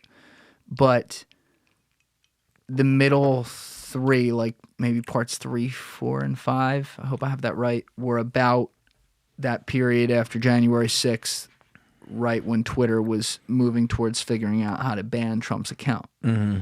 Now, I've always said I never felt bad for Trump about January 6th because I thought he was a fucking moron to do it in the first place. Like, no, I'm with you. He was so dumb that I'm like, even if there was shit that ended up being slightly out of your control that day, and even if you didn't explicitly incite violence, which in a court of law he can make that argument, like, you get what you get, man. Like, you knew you were calling a bunch of rabid people there that day to say that the election wasn't real. Like, that's your fucking problem. Yeah. Free speech is a different issue, unfortunately. So I remember when they banned Trump that day, there was a tweet that came out from Twitter's official account that said, here is a report, something around like, here is the report of the context around our banning of the account at Real Donald Trump. And I read that report. And I don't know how many people, I think people were so caught up in it that day Didn't like actually a read lot it. of people, like including like serious people who are great at their jobs, like from a journalistic perspective, like literally didn't read it. But I talked about it. I remember I talked about it with Giovanni Gussin on episode 34. We probably spent like 10 minutes on it towards the end of that podcast, where I said if you read what they wrote as their logic to banning him, they were inferring on their own what he might have meant by these words. For example, and I said this, and now we've seen it in the Twitter files where they literally are talking about this behind the scenes. I'm like, they are implying that these great patriots, those 77 million patriots or whatever that he said that voted for him, like that's how he said it, like these great patriots won't stand for what. Yeah. They're implying that all those people are like the 100,000 people, right, or whatever it was, who were in DC that day. right. Which then I'm thinking about like some of my aunts and uncles and shit who probably voted for Trump, who may not have liked it, but they voted for him. I'm like, but they're fuck that. Like that's bullshit, right? It's a terrible way to lump a lot of people, probably half the country. And that's what they did. Yeah. They literally, first of all, Jack was out of the country for that week. He was not in America. He was in the French Polynesian island. I probably fucked that up. He was somewhere exotic on vacation. Must be nice. Must be nice. Must be nice. And Vijaya Gotti, who Elon did fire, Right. Yeah. who did get body bagged by your boy Tim Pool on that one podcast. with Rogan. hey, Tim Pool, hey, my boy. Shit. No, but that was a great podcast, dude. It was. It also Incredible. it was also a very eye-opening podcast. You know what it made me realize? incredible. I'm like, these people who are running Twitter are morons. Like morons. Like ideologues. Well, you notice Jack Dorsey didn't say much that episode. Yeah, dude. No shit. And also too, Joey Rogan didn't do a great job either of pressing that. Remember, like that was a big thing. Well, the first time, because he just talks with people and he got so Yeah. much shit, and then he let Tim Pool come on his own for 3 Right. hours and like reset the record. And this is how I understand it. Maybe people in the comments will know more than me and provide context here if this is not how it went down. Put it But in the comments. if you the feel way that I understand it is that Jack Dorsey called up Rogan And was after like, all hey. this, after Tim Pool went on and said, would Tim like to do a podcast? I can bring our head of policy. Now, you can say a lot of things about Jack Dorsey, and I've been on this train for a long time. I'm a fan Of Jack. of Jack. Yeah, I agree. What you cannot say is that this man is an idiot, even if you don't like him. This is a smart guy. Do you think for 1 second he thought he was going to go in there and win those arguments? No. So why did he call up and ask to do it? Well, now we're finding out. Because he wasn't the guy making these fucking calls. I don't know what the influence is here, dude. But I'm seeing all Great these way messages. of covering your ass, man. Oh, bro. Like brilliant way of covering your ass. You know, and he sold out of the company then in November 2021 and left and is trying to build decentralized shit. And like, if you listen to his politics over the last 10 years, Right. the It's guy's- actually what you wouldn't believe it would be. bro, he's a liberal libertarian. Yeah. Classic liberal. Like through and through. Yeah. Like Jack Dorsey and I agree on a lot of politics. Like a lot of politics. Probably not, no way all of it. Never. yeah, all but of it, like way more than you would imagine maybe 2 years ago. So you see what they did there, and it's like, you know, it puts people in that position where a lot of people don't want to be in this position, but where they have to defend Trump. Like you accomplish the opposite when you do this shit. And that's why you can make the argument with them banning Kanye. You accomplish the opposite because now you're going to get a bunch of people saying, look, they silenced this man. They silenced this man for telling the truth. Right. And you're gonna that urban legend will grow. And this takes full circle, this conversation. Like Yep. this is what I worry about. yeah, yeah. So you can't And then like you get the new YouTube doc, you get the new fucking I'm just saying, like you build the urban legend, Oh, dude, because yeah, then you get the new doc, the independent doc, and people that red pill aspect that just took over so big the last few years. it's pendulum, man. It is. Blue pill, red pill, blue It's pill, red pill, crazy, blue bro. pill, red pill. It's definitely in the red pill stage right now, but it's not healthy. You know, red pill stage I'm into. What's that? No seed oils. No seed oils, everybody. Get seed oils out of your diet. What's your problem with seed oils? Dude, seed oils, bro, they cause all the problems. Leaky gut, cancer, everything. You want to talk seed oils? Is this like cornstarch or that's syrup, terrible. all that shit. Yeah, like canola oil. Yeah. Vegetable That's like all oil. in the same. I know nothing about Yeah, this. no, I'm being like a little facetious, but like it definitely is something. Look into it. Check it out. I look at the camera. Check it out. Do your research. Do your research. Carnivore diet. That's the thing. Like now we cringe when we have to say shit like that because the people saying like think critically or like do your research. It's like, all right, bro. Dude, like our young adult years have been pretty wild. Yeah. Like I want to say we've lived through like a lot of like we've lived through times of like a lot of different dogma being thrown at us, but like you could also argue that for like any fucking generation. Like the 60s were just no walk in the park either. But it's still crazy to look at when you like put it all under the lens. Like the last 4 years. The world has changed. Crazy, like drastically. The world 2019, which was an interesting year in my life for reasons that don't have to do with the world, just like ironically. But 2019, every time I look back on it, and I mean this in a very, very figurative way, it looks farther and farther away. As in, it doesn't look 3 years away. That was the day the ship left the dock, my friend. Dude, it feels like it was 30 years ago. Yeah, and listen, like not to be like overly dramatic, but in the same breath, it's like things are very different in just a very small amount of time. And we're so used to things becoming so drastically different alongside like crazy technological changes. And that's what I think like is the craziest part for me personally is like looking at it like not much has changed necessarily, but things have changed like drastically. You know what I'm trying to get at there? We don't have flying cars. We don't have this new like technological breakthrough like the internet and stuff like that. Things are almost very similar to how they were just 4 years ago, but like the world itself and the way we navigate through the world is changed drastically. Yeah, I think it's people's views on reality have changed, and maybe even their views on hope, which was already among the generations dwindling. Yeah, right. I was gonna say it's already wasn't great, but even the perceptions of the reality too. I'm like, it's gotten so bad where it's like it's like alarming because people are believing some wild shit. You know, it's almost like the world is becoming. We're more and more at effect. This is just what it is. Like we got to a point where we valued everything about the sanctity of human life, so to speak. I want to make sure I say this right. I know what I want to say, but I don't know if I know how to say I it. admire how much time you take to say it because I ought to do the same. I ought to do the same. No, but like we got to a point where we valued everything about human life so much, which is a great thing. That is moving forward as a human society over the years. Progress. And actually, yes.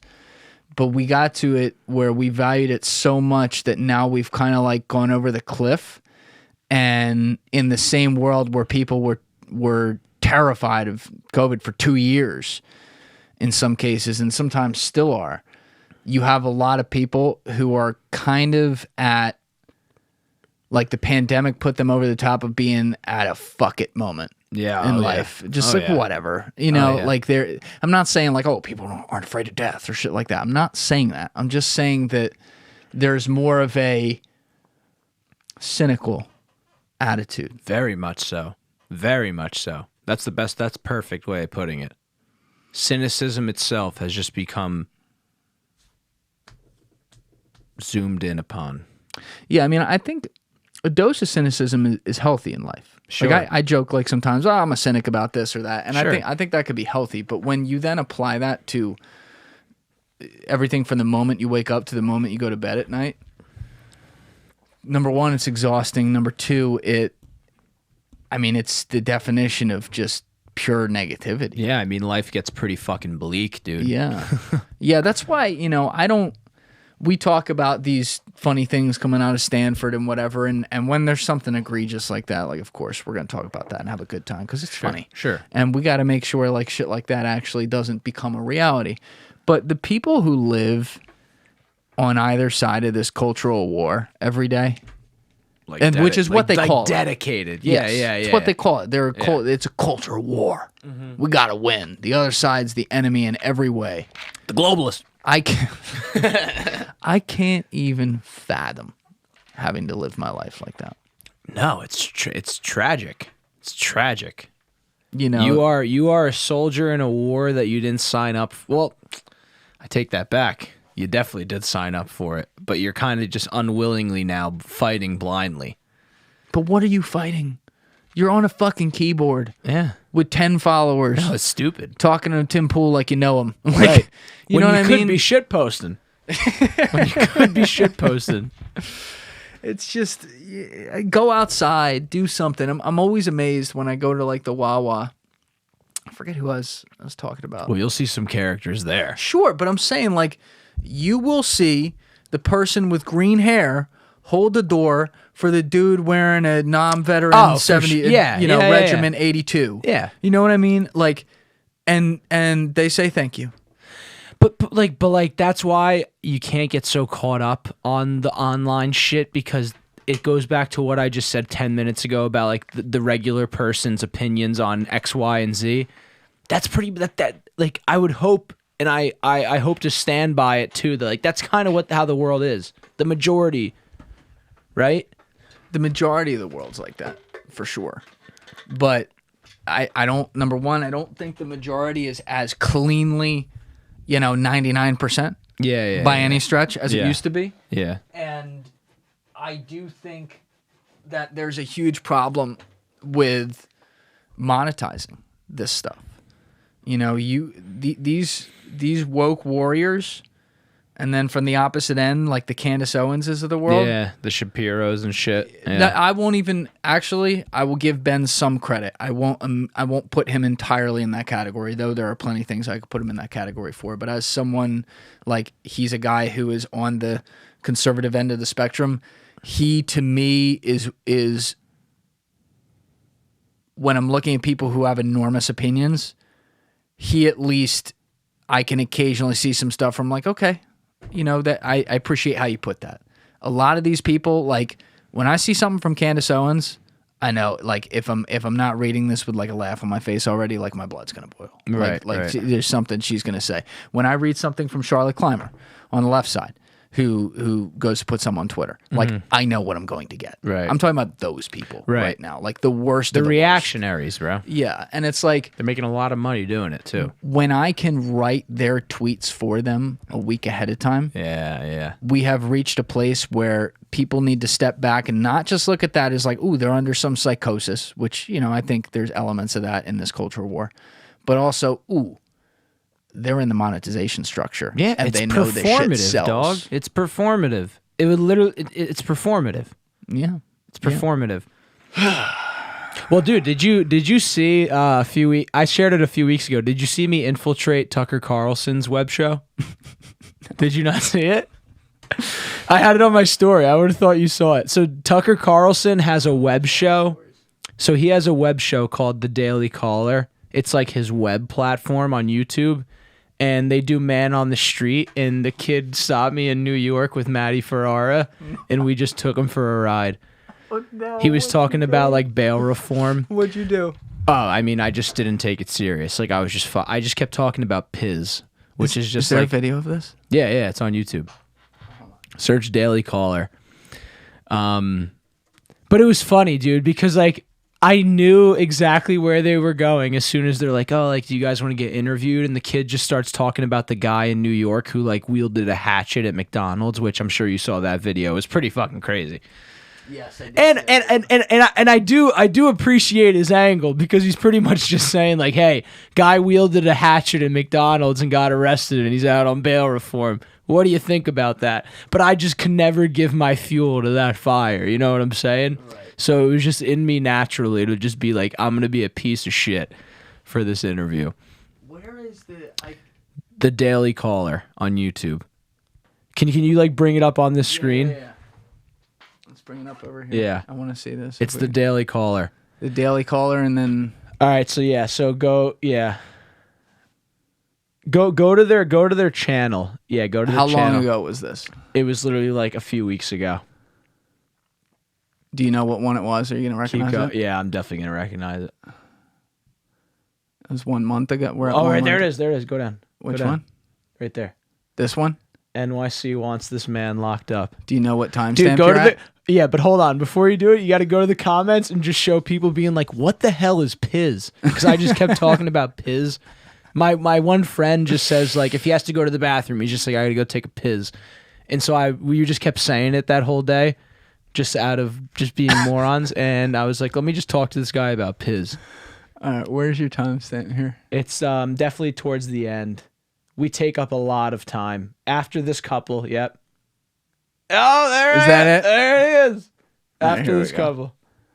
All right. If we can't show this on YouTube and it's gonna get a copyright, the video is called "NYC Wants This Man Locked Up" from the Daily Caller, and we'll be right back after this. If not, you're gonna hear it right now. Let me just stick this. Let me change the sound so it's in our headphones so that we can actually hear it too on our end. Hold on 1 sec. What made it really fun though is that the kid didn't really give us the gist until after. We're like, oh, like, what are you doing? Are you guys? Oh, you didn't know who he was? No, so we're like, oh, like, are you guys like NYU students or like? It was all very conservative. So I was like, this definitely wasn't like an NYU thing, right? He just stopped you on the street though. Yeah, and we're like, oh, like, are you guys NYU like college students? He's like, oh no, we work for Tucker Carlson's platform, the Daily Caller, and I'm like, I'm so glad we just did what we did here. All right, let's. Either you experienced this? Have you been victims of? My wife have. Yeah. She's been a victim a couple of times on the subway. They let him out on bail reform. They're letting so many people out on bail reform. I think it's about time that Mayor Adams takes the Piz. What's the Piz? Well, you know, like if we're talking in terms of like jail and bail reform, the Piz. Does this make you guys feel like unsafe to eat at McDonald's or walk around the city? I avoid McDonald's all the I will never step foot in a McDonald's. If you've seen me do it, you saw me do it during the pandemic or pre-pandemic, okay? I'll never go to a McDonald's. When you're that location, I think, was Delancey in Essex. I've been in that McDonald's. And a man has tried to fight me. He tried to fight me one time there. And, you know, what am I going to do? Fight some guy in a McDonald's? No, it becomes unsafe. So what I do is I avoid McDonald's.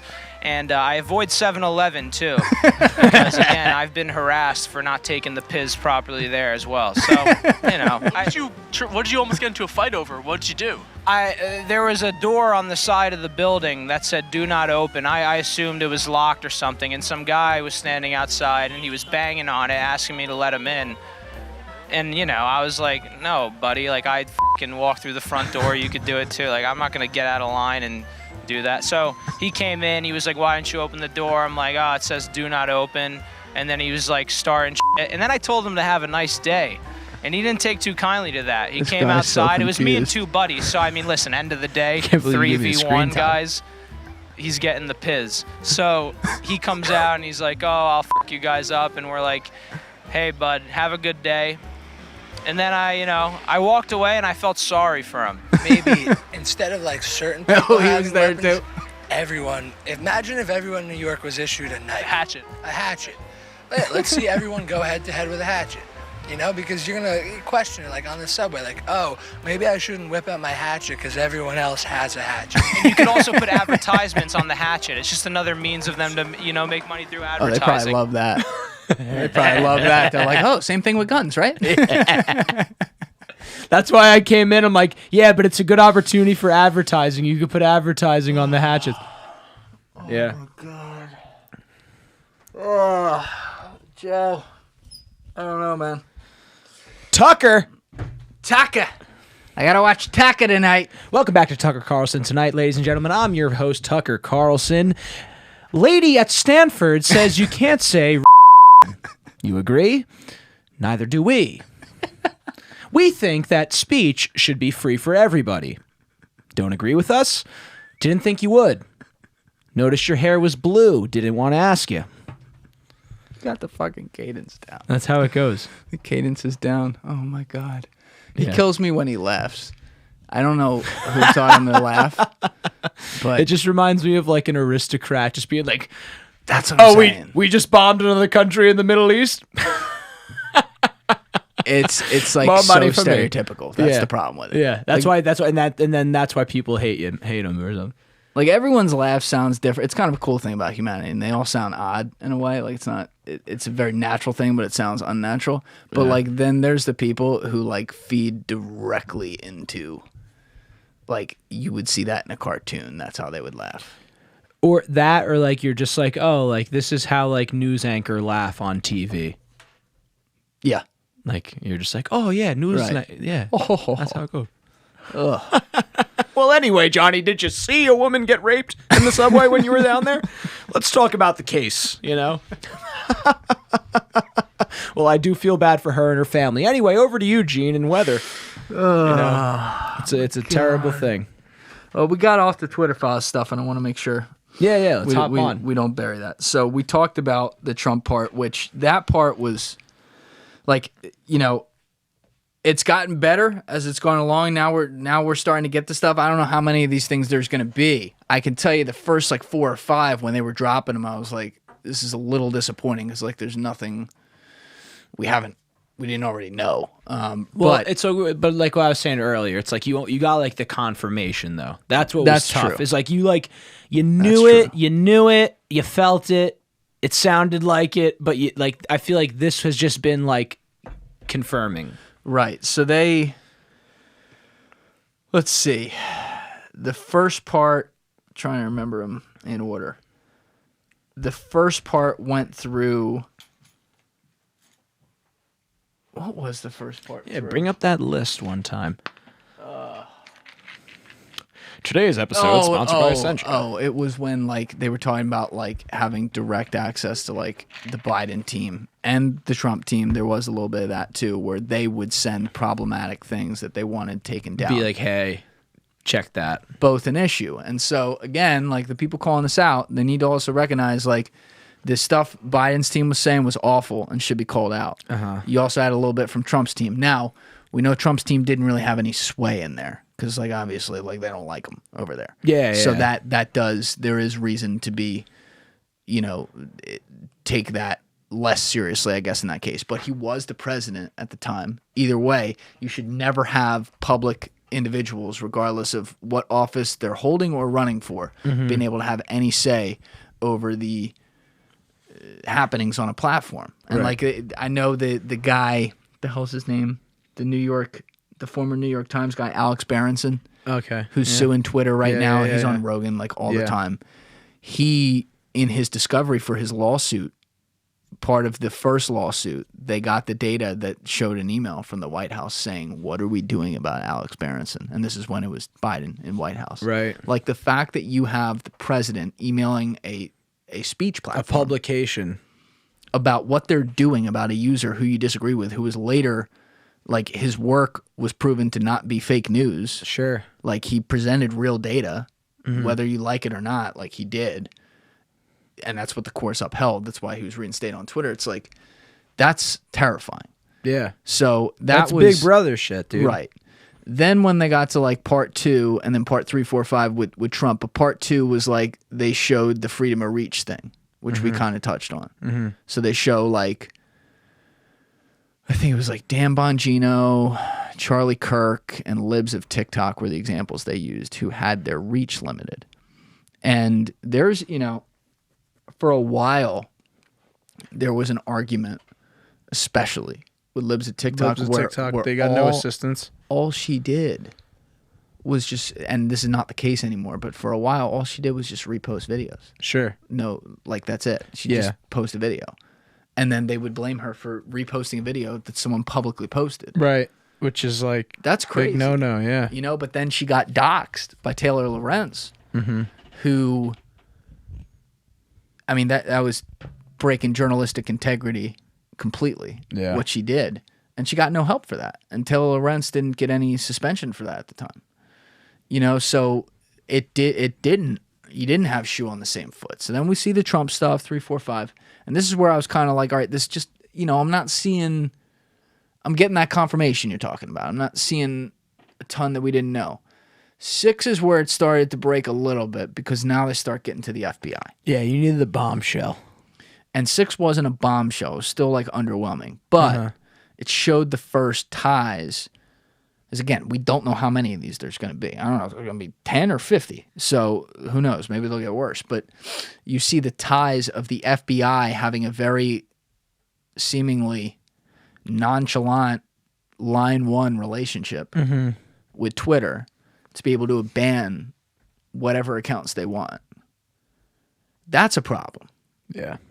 Now, like, I understand that the FBI, in its role as top cop, like, yeah, like, as an example, one of their roles every election day is and around elections is to litigate election suppression. Yeah. Right? Like, that's a felony.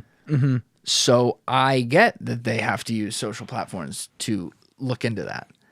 The way that they were just in constant contact, though, with Twitter, and Twitter mostly did whatever they wanted, Yeah. regardless of context or question, is a problem. Yeah. Yeah, Twitter became like their little bridge to like whatever they needed done. And Not there was, I don't know if it was also in part 6, but it was in part 6 or 7, something like that. Or maybe it was the supplemental to part 6 that Matt Taibbi put out. They showed that Twitter actually had some concerns internally, which I guess is something that isn't the worst part of this report for them, No.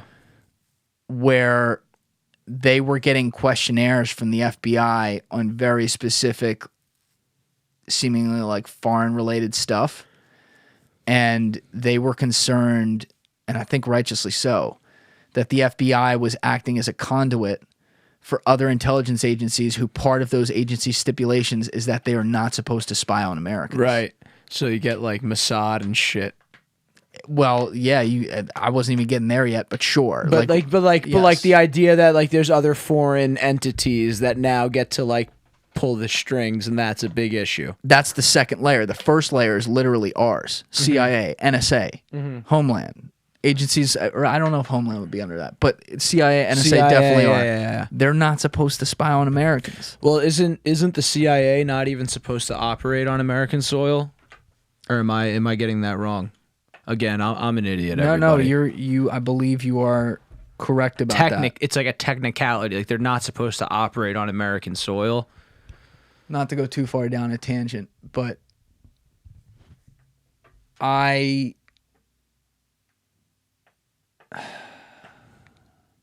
there's some people I would love to bring on this podcast who I've spoken with who aren't going to do it.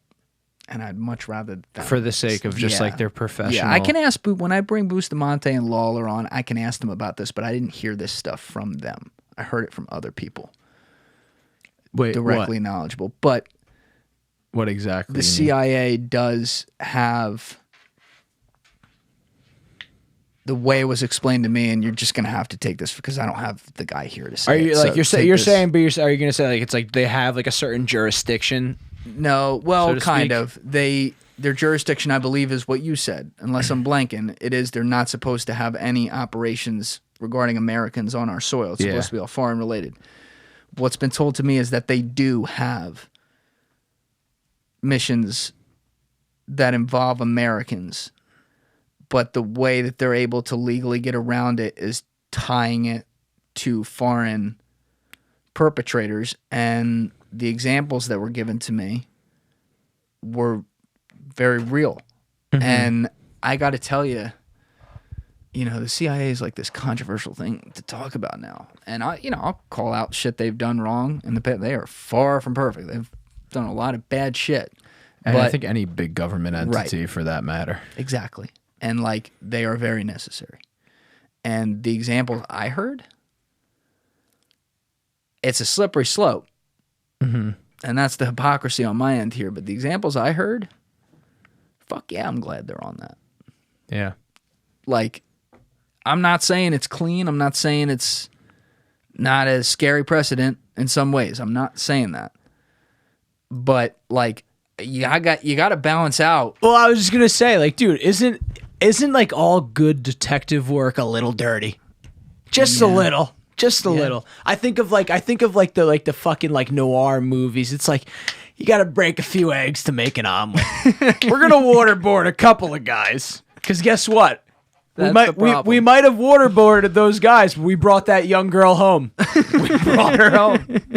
You sound like Booster and Market. I'm joking. But like in all seriousness, like there's definitely there's an element. Yes. There's definitely an element there where it's like, if it's not necessarily like breaking the rules, like cold cut, it's like bending them, just like a little bendy. A little bendy. A little bend, don't break. But I think when you see it as blatant on email chains, very visible at what at the time was a public company, where this is a common partnership Sure. where they are clearly And blatantly you're speaking changing on the their behalf. navigation too of like Yeah. our nation. Like it's not just like, oh, you're trying to just get like a law passed, or like you're changing the way like we're gonna move forward for the next decade. That was the one. I think it was, if I remember correctly, I believe it was the Part 6 supplemental. Mm-hmm. Like I was saying, that Taibbi put out, where he dropped that part of it, where they were putting out the questionnaires, and Twitter even had severe suspicions, which I think they were right about, that this was filling in blanks for other agencies. That's where my hat went, oh, okay, that's a bombshell. Yeah, Like not good. That was That's like, not okay, good. I'm like, okay, here we go. Now we're getting to what I really want to hear about, because, you know, it doesn't take many bad people. You get a few bad people on a ship with some power. Doesn't matter yeah. if you have great people yeah. on that ship. Dude, you just need one. You just need one that has a lot of power. You don't need many at all. You just Yeah. need one that has a nice pull on things, and you're good to go. Yeah. I mean, you look at ways that they've been able to, I guess, like, support decisions that are made. You know, they'll hide things behind this Trojan horse and say, well, we needed this because this happened, and look, that bad thing didn't.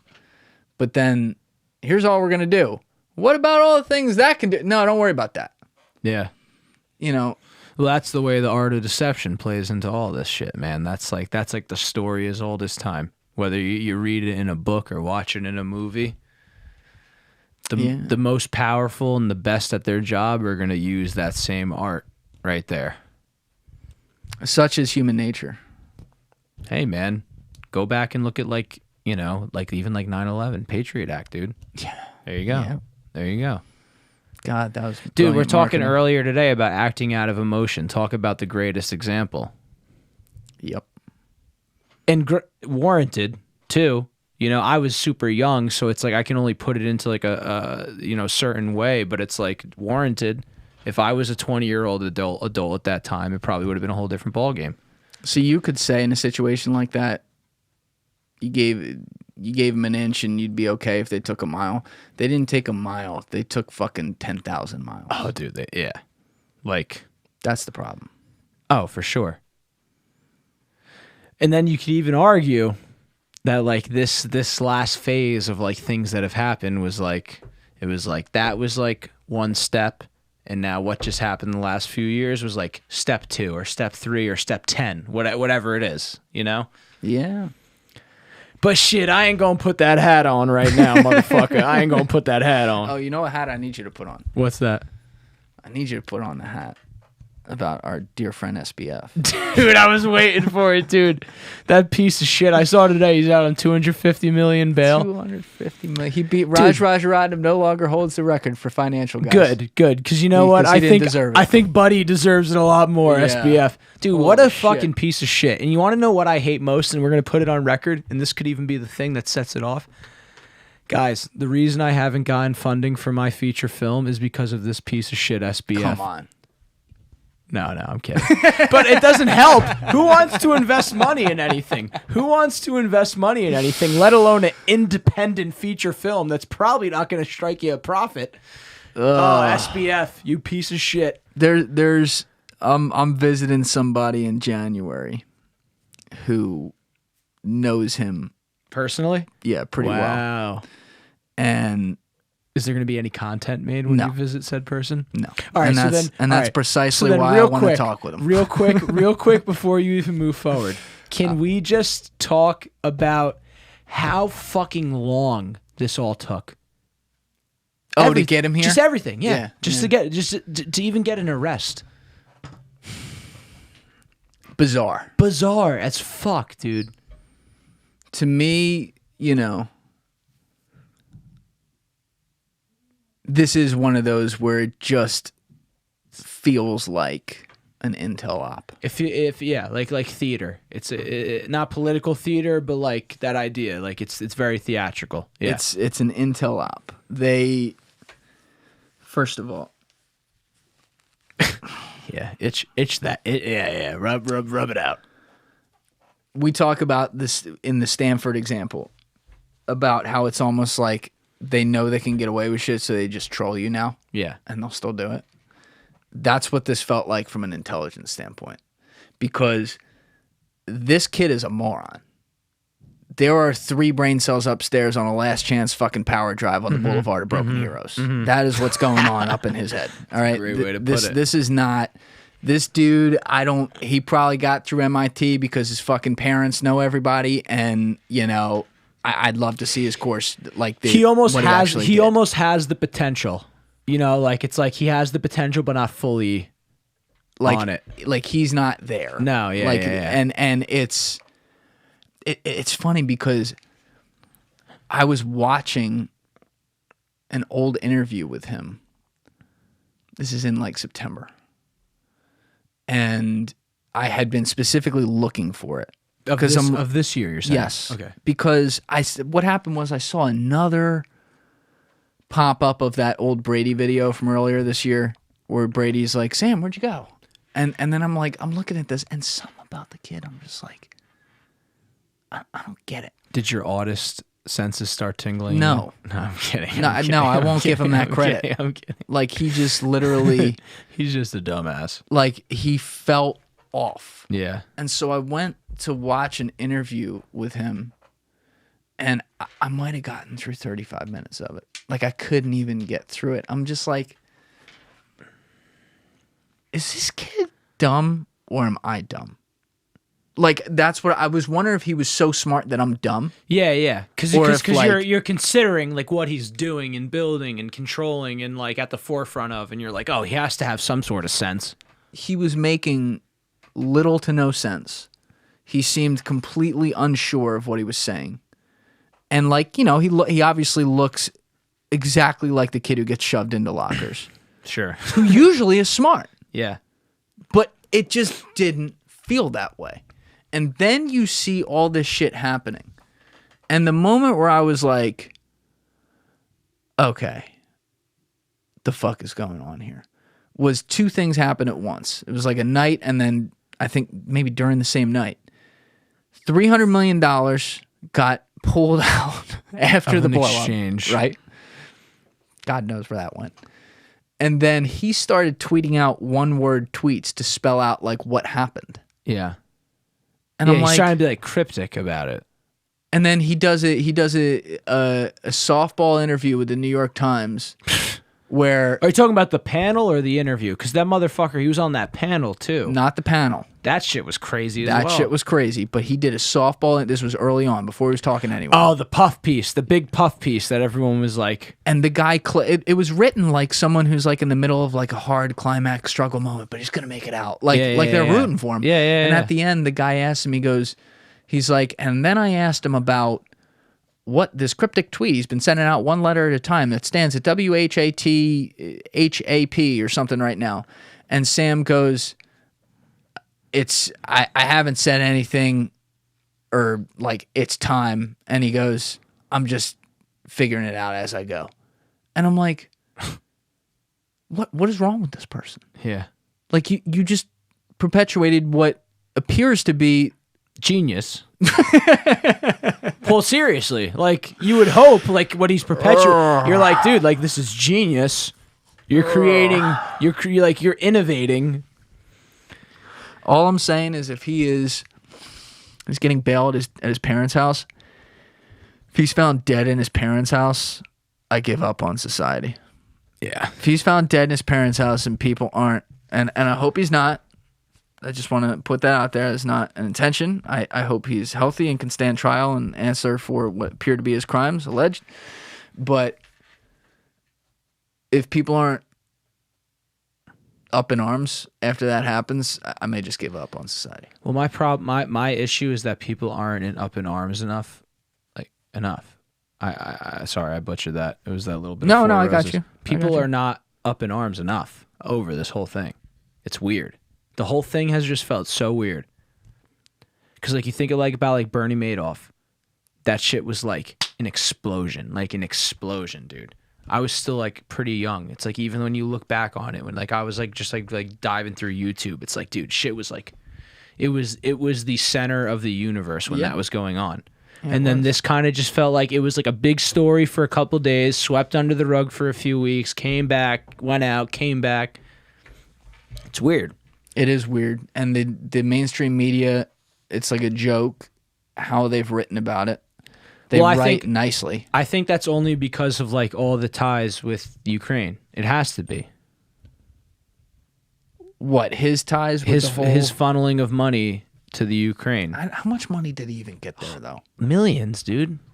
Right. Millions. What is sure, obvious. It's $2. Yeah, I know. But when you're talking about millions of dollars that people put on a platform to invest in crypto, it's like that's pretty fucking crazy. Imagine your money on Coinbase that you thought is in your account right now is just getting funneled for, like, a war that we're not fighting in.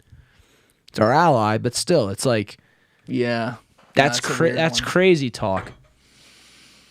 I just, with crypto, the concern I've always had, and I've been an optimist about it. Put all your money into FTX. Put all of your money in. The concern I always had and maybe didn't admit out loud as much, and then over the past year, I've really started to, like, let my gut do the talking a little bit. And that is the talent in the space from an engineering standpoint and innovation standpoint is tremendous. Mm-hmm. The ideas are amazing. I think how Bitcoin was created was incredible, even if it turned out like, and this is not what I think, but if it turned out like Bitcoin was like an NSA plant or something, like, I'd have to admit, like, they did a great job. It's incredible innovation. Conceptually speaking, the idea of decentralizing currency, just like that in and of itself, it's incredible. But what's the one thing that every government needs control over to maintain power? Money. If they lose that, what do they have?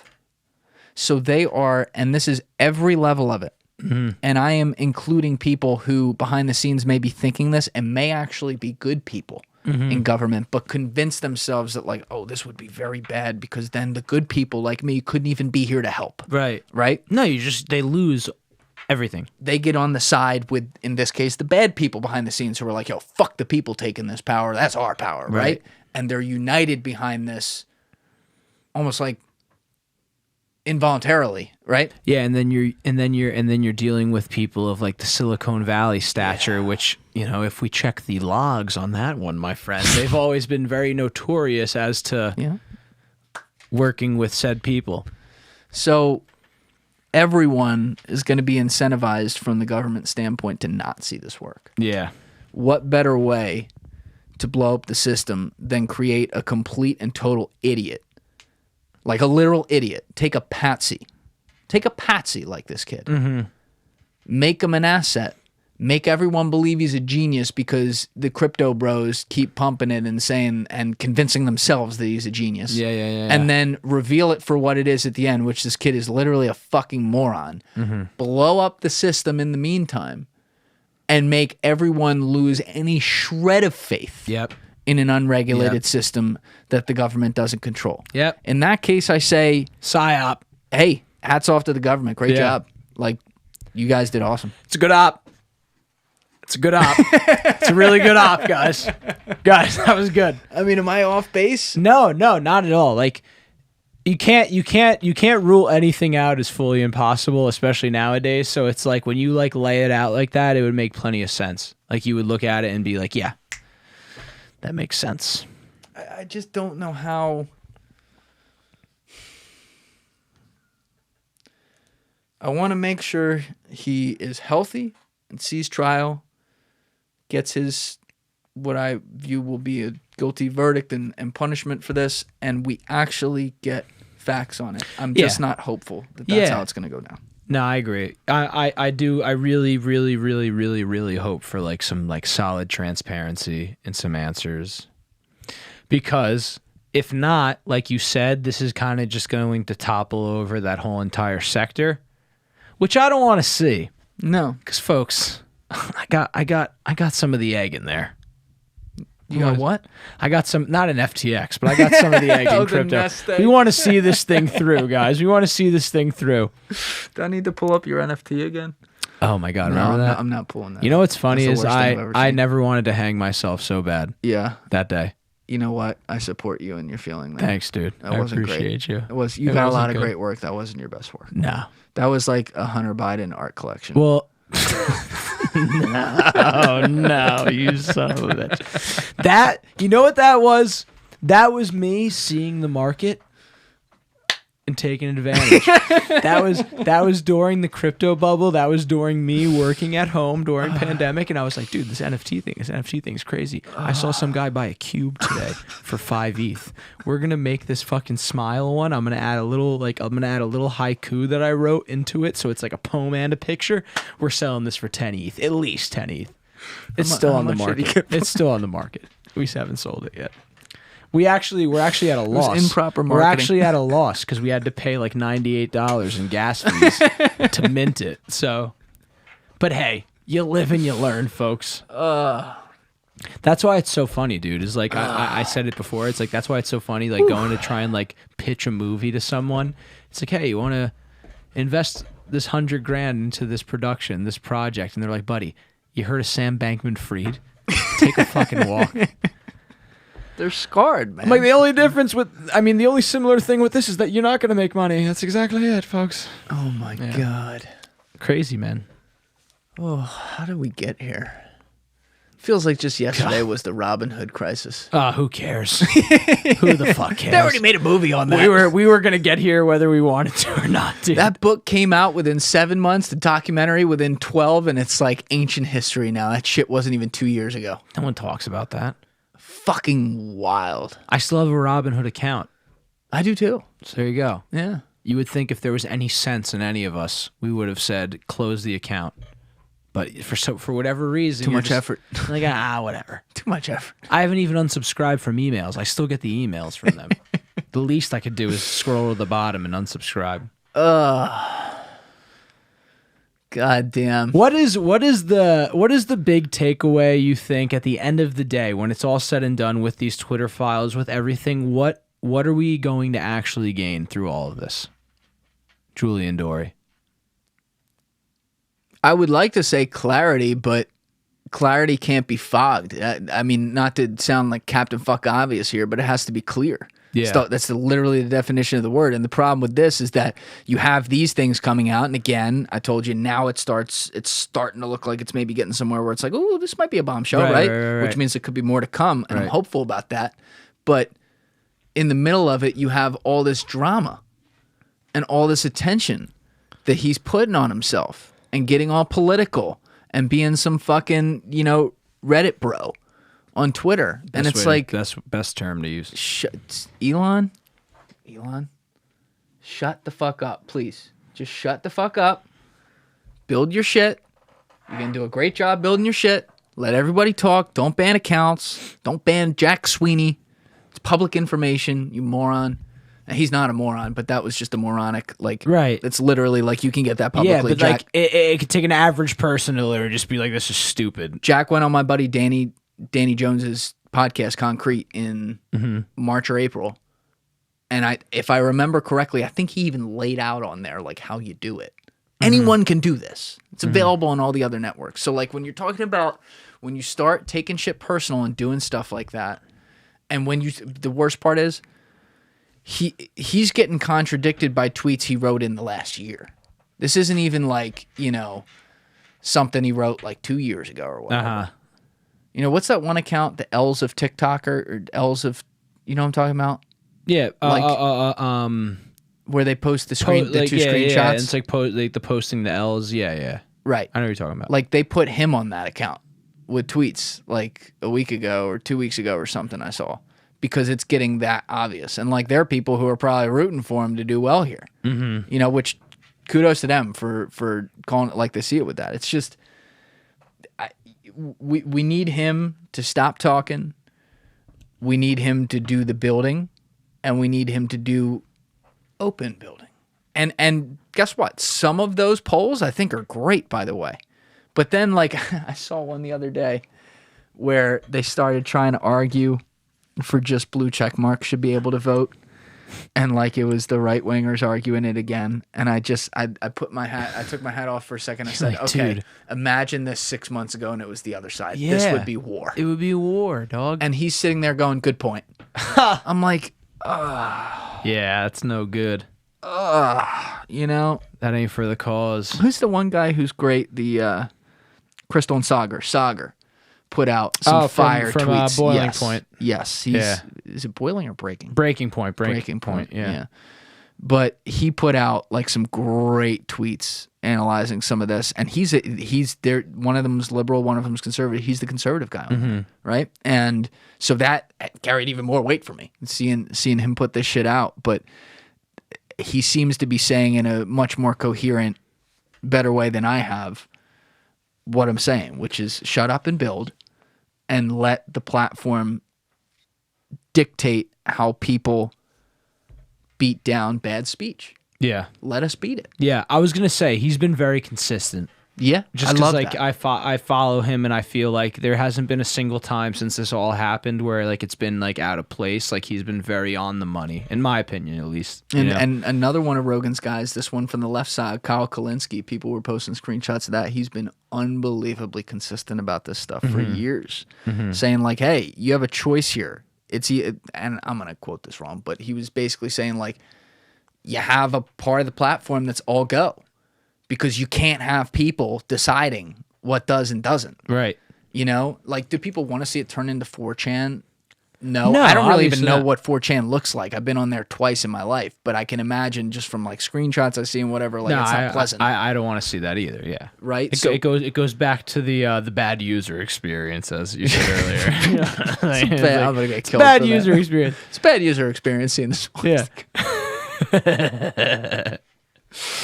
You know, I don't think anyone wants to see that, but I just hope he shuts up and builds. And, you know, he did say if he gives up CEO, like, he's going to be in charge of, he's not really giving it up. He'd be in charge of like the building and engineering team or whatever, which I don't have a problem with. I think that's great. Just like, stop giving them what they want.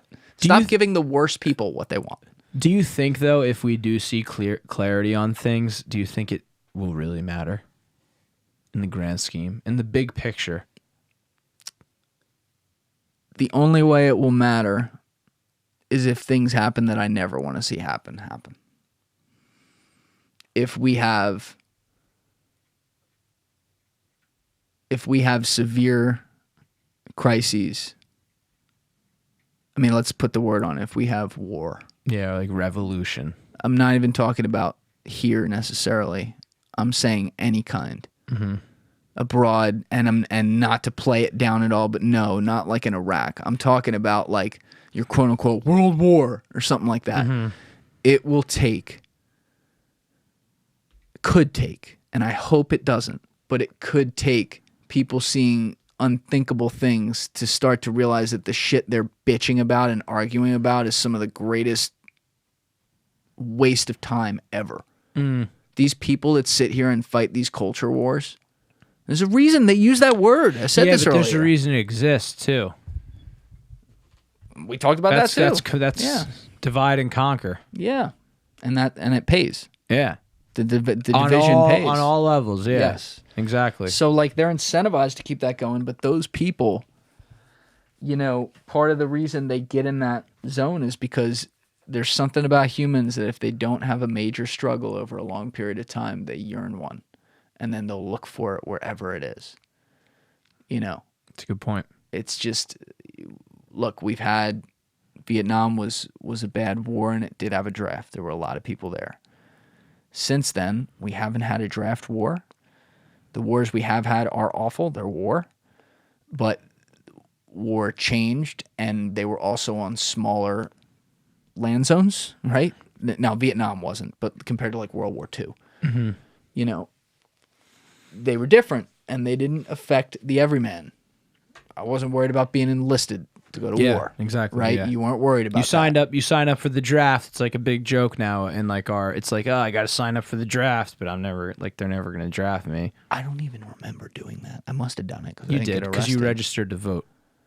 Is that when you do it? When you I don't do- even when you do remember your when it li- happened. when you do your license. I think Interesting. that's definitely like not 100%, but I think when you do your license at age 18, you do all that.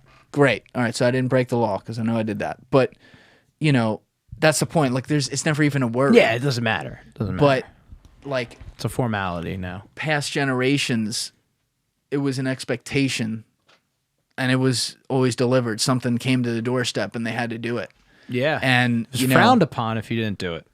I was talking with Jim Lawler about this, and I think he may have said some of this on camera. Mm-hmm. But we talked about a lot off camera because he had really good politics, or he had really decent hands-off politics is how I want to say it. You know, he talked about how at the CIA he didn't even know anyone's politics for his whole career. Mm. Like he wouldn't have even known. And he's like, you know, because he still hangs around them, says he's out, but you know, lives 4 miles from CIA and goes there for happy hour and shit. But like they know each other's politics now. Yeah. It's kind of weird. It's become like almost like a requirement in the sense of like pledge your squad, Right. like know where you stand. Yeah, it's not good. No, It's not good. But listen, hopefully we all figure it out. I try to remain optimistic and, you know, we'll see what happens. But glad we could do this. Your Yeah. last episode of the year, brother. dude, So, we did it, good entertaining time. folks. Happy fucking New Year, baby. Happy fucking New Year. Let's make this one a good one. No pandemmies. No, no more Sam Bankman-Frieds. No, it's never gonna happen. This might be the worst year yet, actually. All right, let's No, not. I'm kidding. let's I'm not kidding. start We're it not off going in with way. that energy. We're not going in. It's gonna be a good year. All right, bro. Well, you had a lot of success, and I don't want to leave without this. You had a lot of success in Edinburgh too, which congratulations on. Is that how Thank you, say it? man. Edinburgh or Edinburgh? Actually, I learned Edinburgh. Edinburgh, biggest festival in the world. So congratulations on all that. Thank I would you, man. love to, in addition to your movie that you're getting developed, I would love to see that play get developed. We into have something. the whole play filmed. We're gonna put it online. We're gonna do one more run in New York this spring. It's looking like, Beautiful. and we'll be in touch about it. But in my breath, I want to say congratulations to you. Even since I came on, just maybe what was it, like 5 or 6 months ago? It's So June. yeah, things have grown very, very largely. So I getting there. congratulate you too, dude. You're doing the damn thing. It's really awesome. And Thank you, I brother. admire from like one person to another. You're fucking building it. So. I very much appreciate that. Hey, Elon, take some fucking notes, my boy. Take some notes. Let's not do that. Don't take notes from me. But hey, I appreciate that, man. And I always admire the people who are building on their end too. Dude, So, right back at you, man. Merry Christmas, Happy New Year. Yes, sir. Same goes to everyone else. Merry Chrysler. Merry Chrysler. Merry right on my Chrysler. mug there. And to everybody else, you know what it is. Give it a thought. Get back to me. Peace.